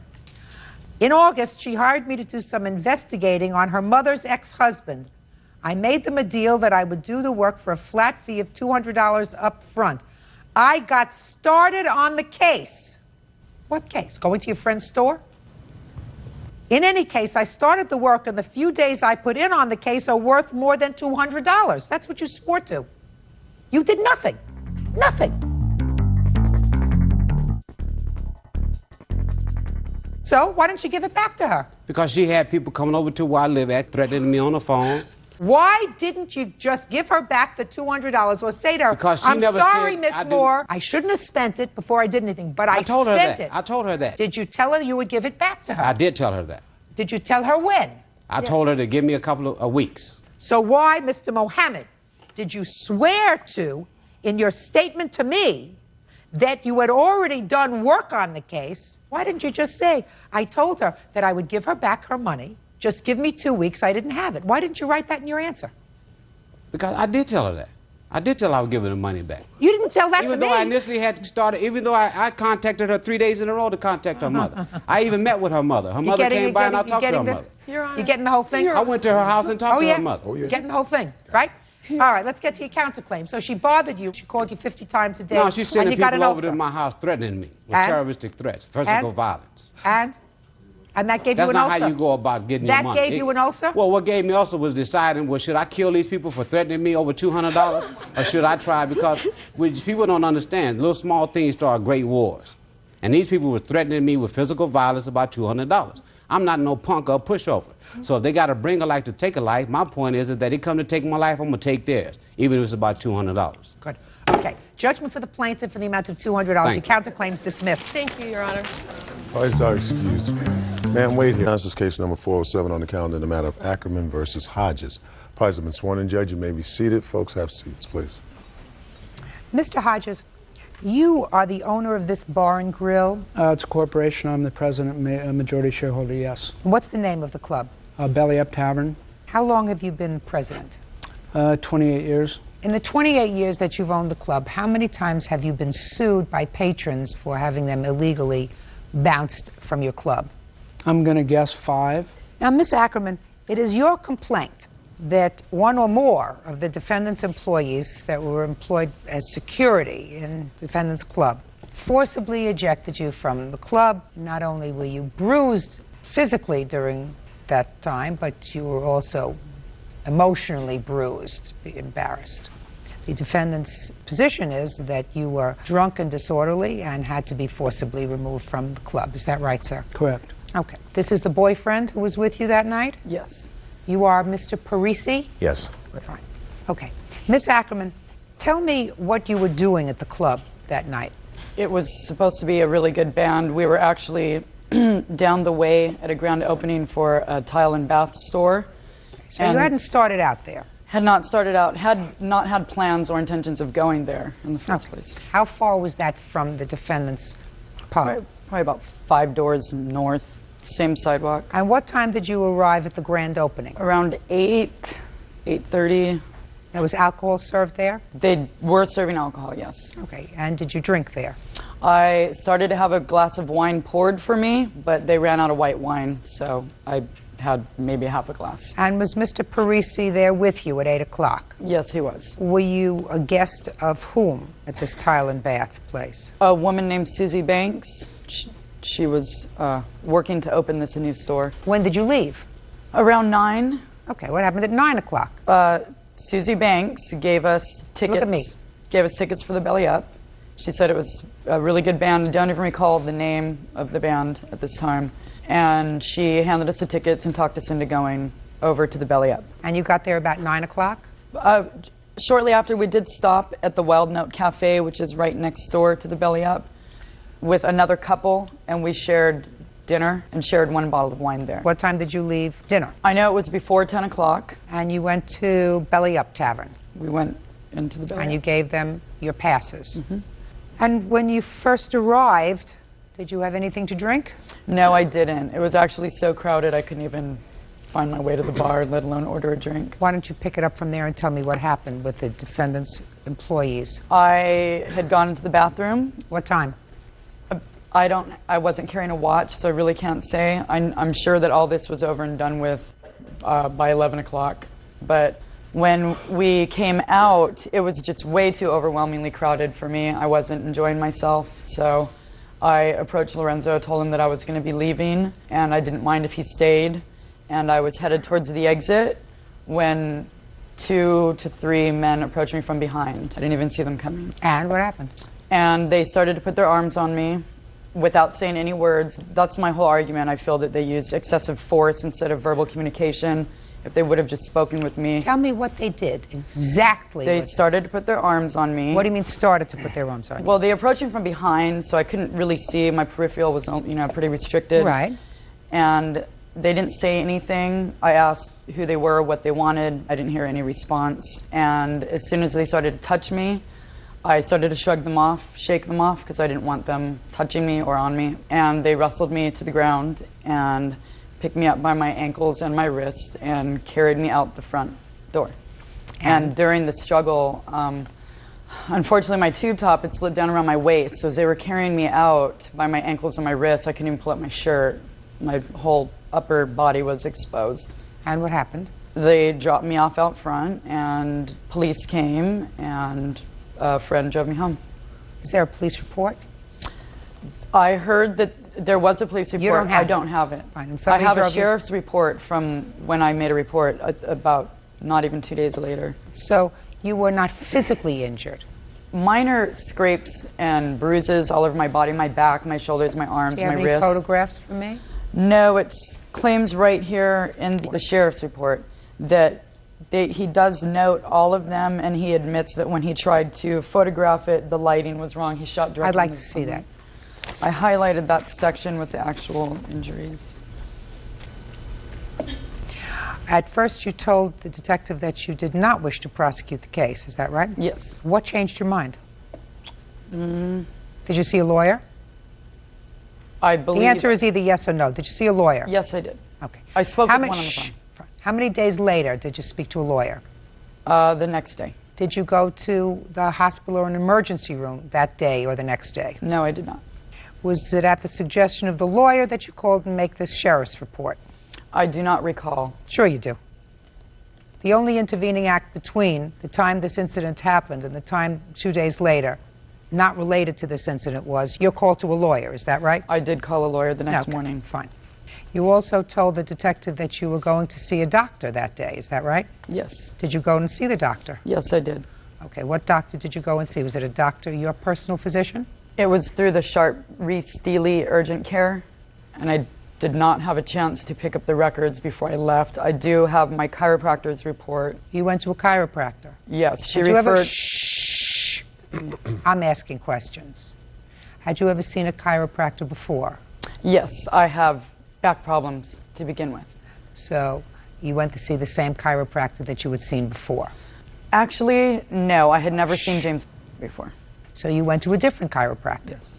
Is the chiropractor that you went to a chiropractor that was recommended by your attorney? Yes, he was. It's almost like I have a crystal ball. Sounds like you've been there before. Yeah, I have been. Now, Mr. Hodges, were you there that evening? No, I was not. Are these your two employees? One employee and one independent witness. Who was the employee? Mr. Samatua, right behind me. And who was the independent witness? Joe Taylor, and he's sitting next to Mr. Samatua. Mr. Taylor, you want to step up here, sir? Sure. Were you a patron in the club that night? Yes, ma'am. Did you witness this event? Yes, ma'am, I did. How much did you had to drink? I don't drink. You don't drink at all? Nope. So what were you doing at this club? Listening to the band.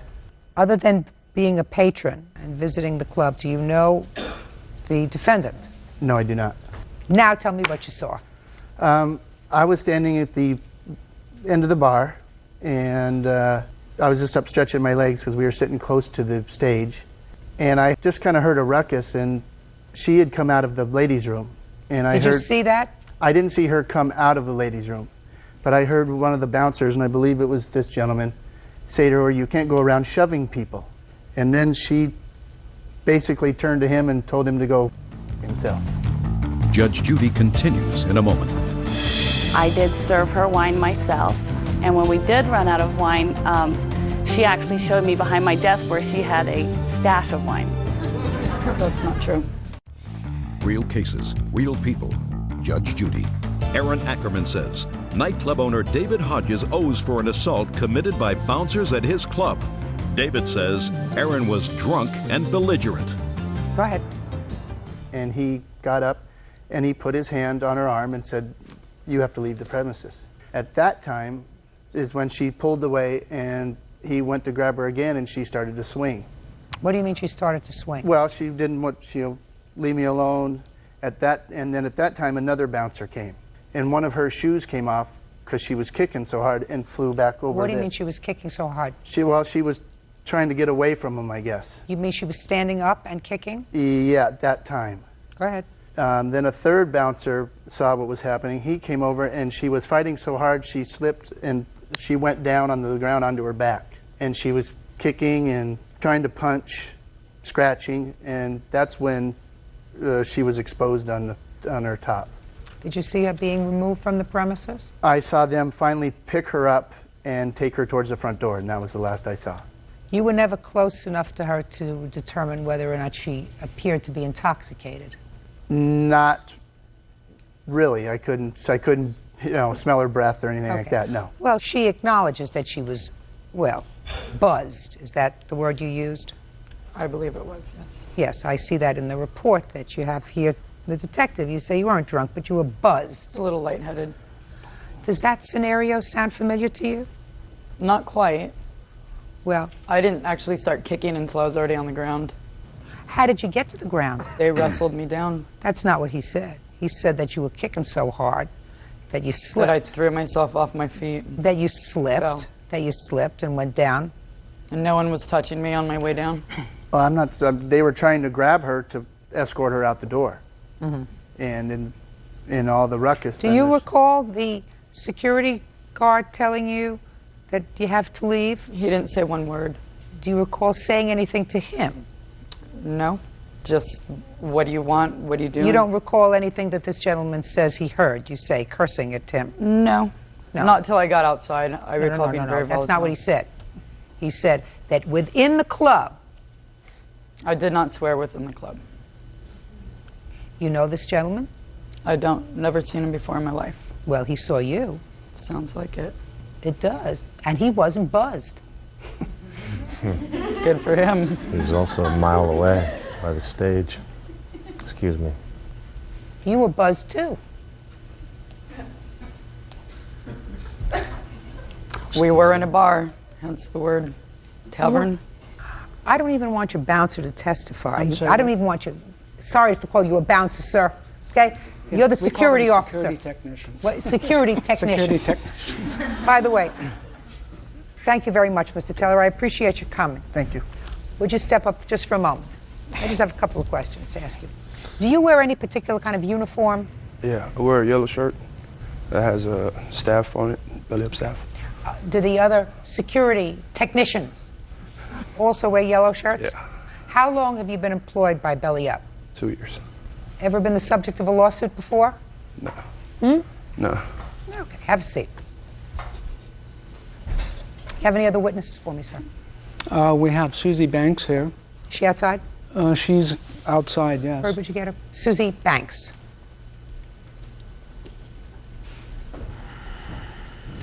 Susie Banks.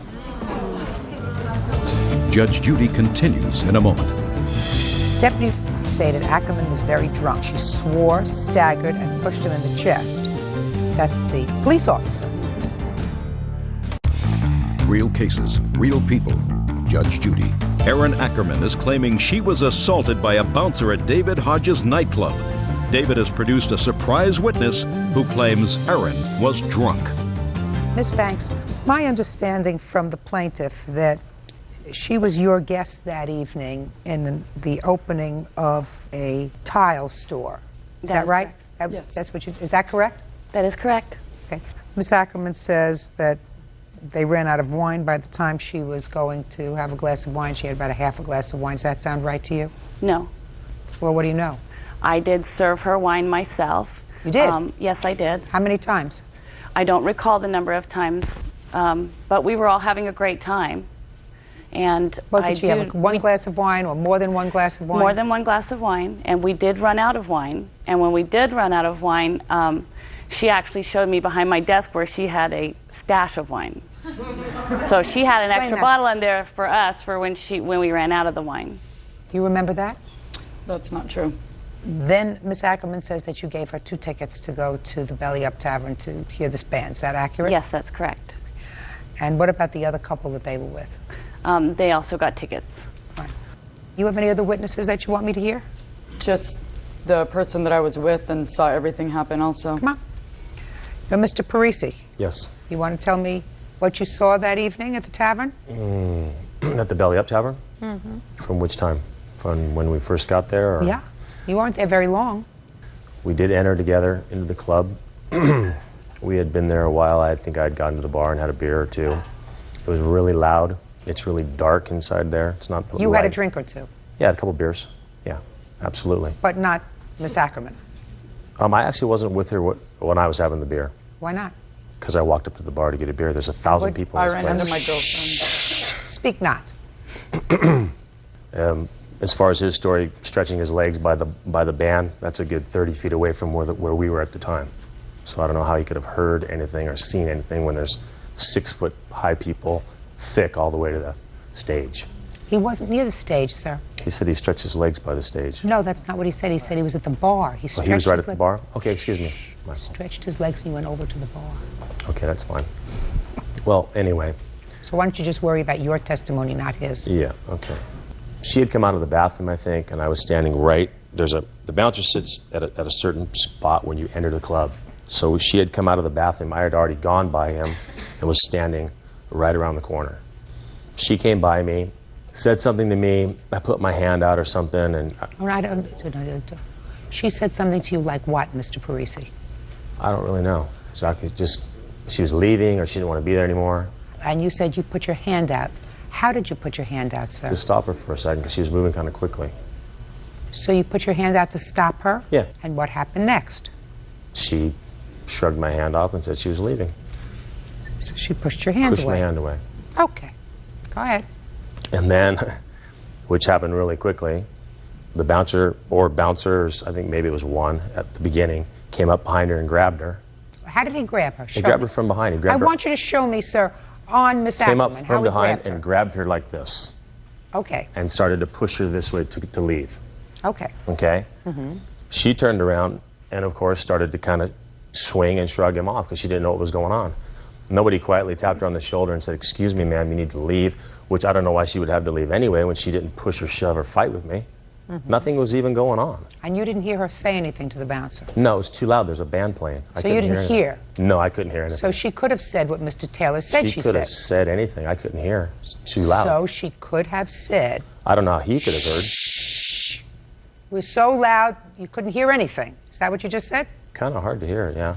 So the bouncer could have said to her, "Sorry, ma'am, you have to leave." While he grabbed her, sure. While he grabbed her arm. Sure. Judge Judy continues in a moment. Can I see the police report that you have, Mr. Hodges?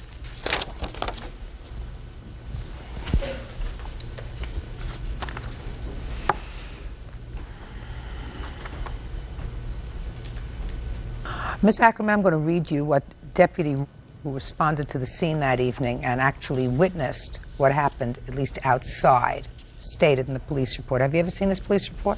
Yes, I Sure have you have. heard what was in it. Yeah, you heard what from your attorney, I assume. Is that right? Your attorney who told you, "I can't represent you anymore, I'm not wasting any more time on this case." Is that right? No, that is not correct. Well, I assume that's why you're here and he's not. Deputy stated Ackerman was very drunk. She smelled strongly of alcoholic beverages. Her movements were slow and uncoordinated, and her speech was slurred. He asked Ackerman what had happened, and while she was trying to explain, she swore, staggered, and pushed him in the chest. That's the police officer. Ackerman was trying to explain to the police officer how she was pushing her boyfriend inside the bar. Police officer asked her not to touch him while she was talking to him. Ackerman nevertheless pushed him 2 more times, and he considered arresting her for being drunk in public. Ms. Ackerman, you don't have a case. You can't hold your alcohol. You shouldn't drink your alcohol. I think that Mr. Taylor's testimony to me is quite persuasive. He's an independent witness. That's why I didn't even take the testimony of the defendant's employee, because he has a certain interest in projecting to me his side of the case. But certainly Mr. Taylor has no particular axe to grind, and according to him, and I believe him, he did not drink. So you behaved badly, and that's what happened. You behaved badly, you got thrown out. Live with it. Goodbye. Parties are excused. You may step out. বন্ধুরা সবাই কেমন আছো? আশা করি সবাই ভালো আছো। আজকে তোমাদের সামনে আমি এই ছবিটি রং করে দেখাবো। ভিডিওটি না টেনে সম্পূর্ণ দেখবে।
ইস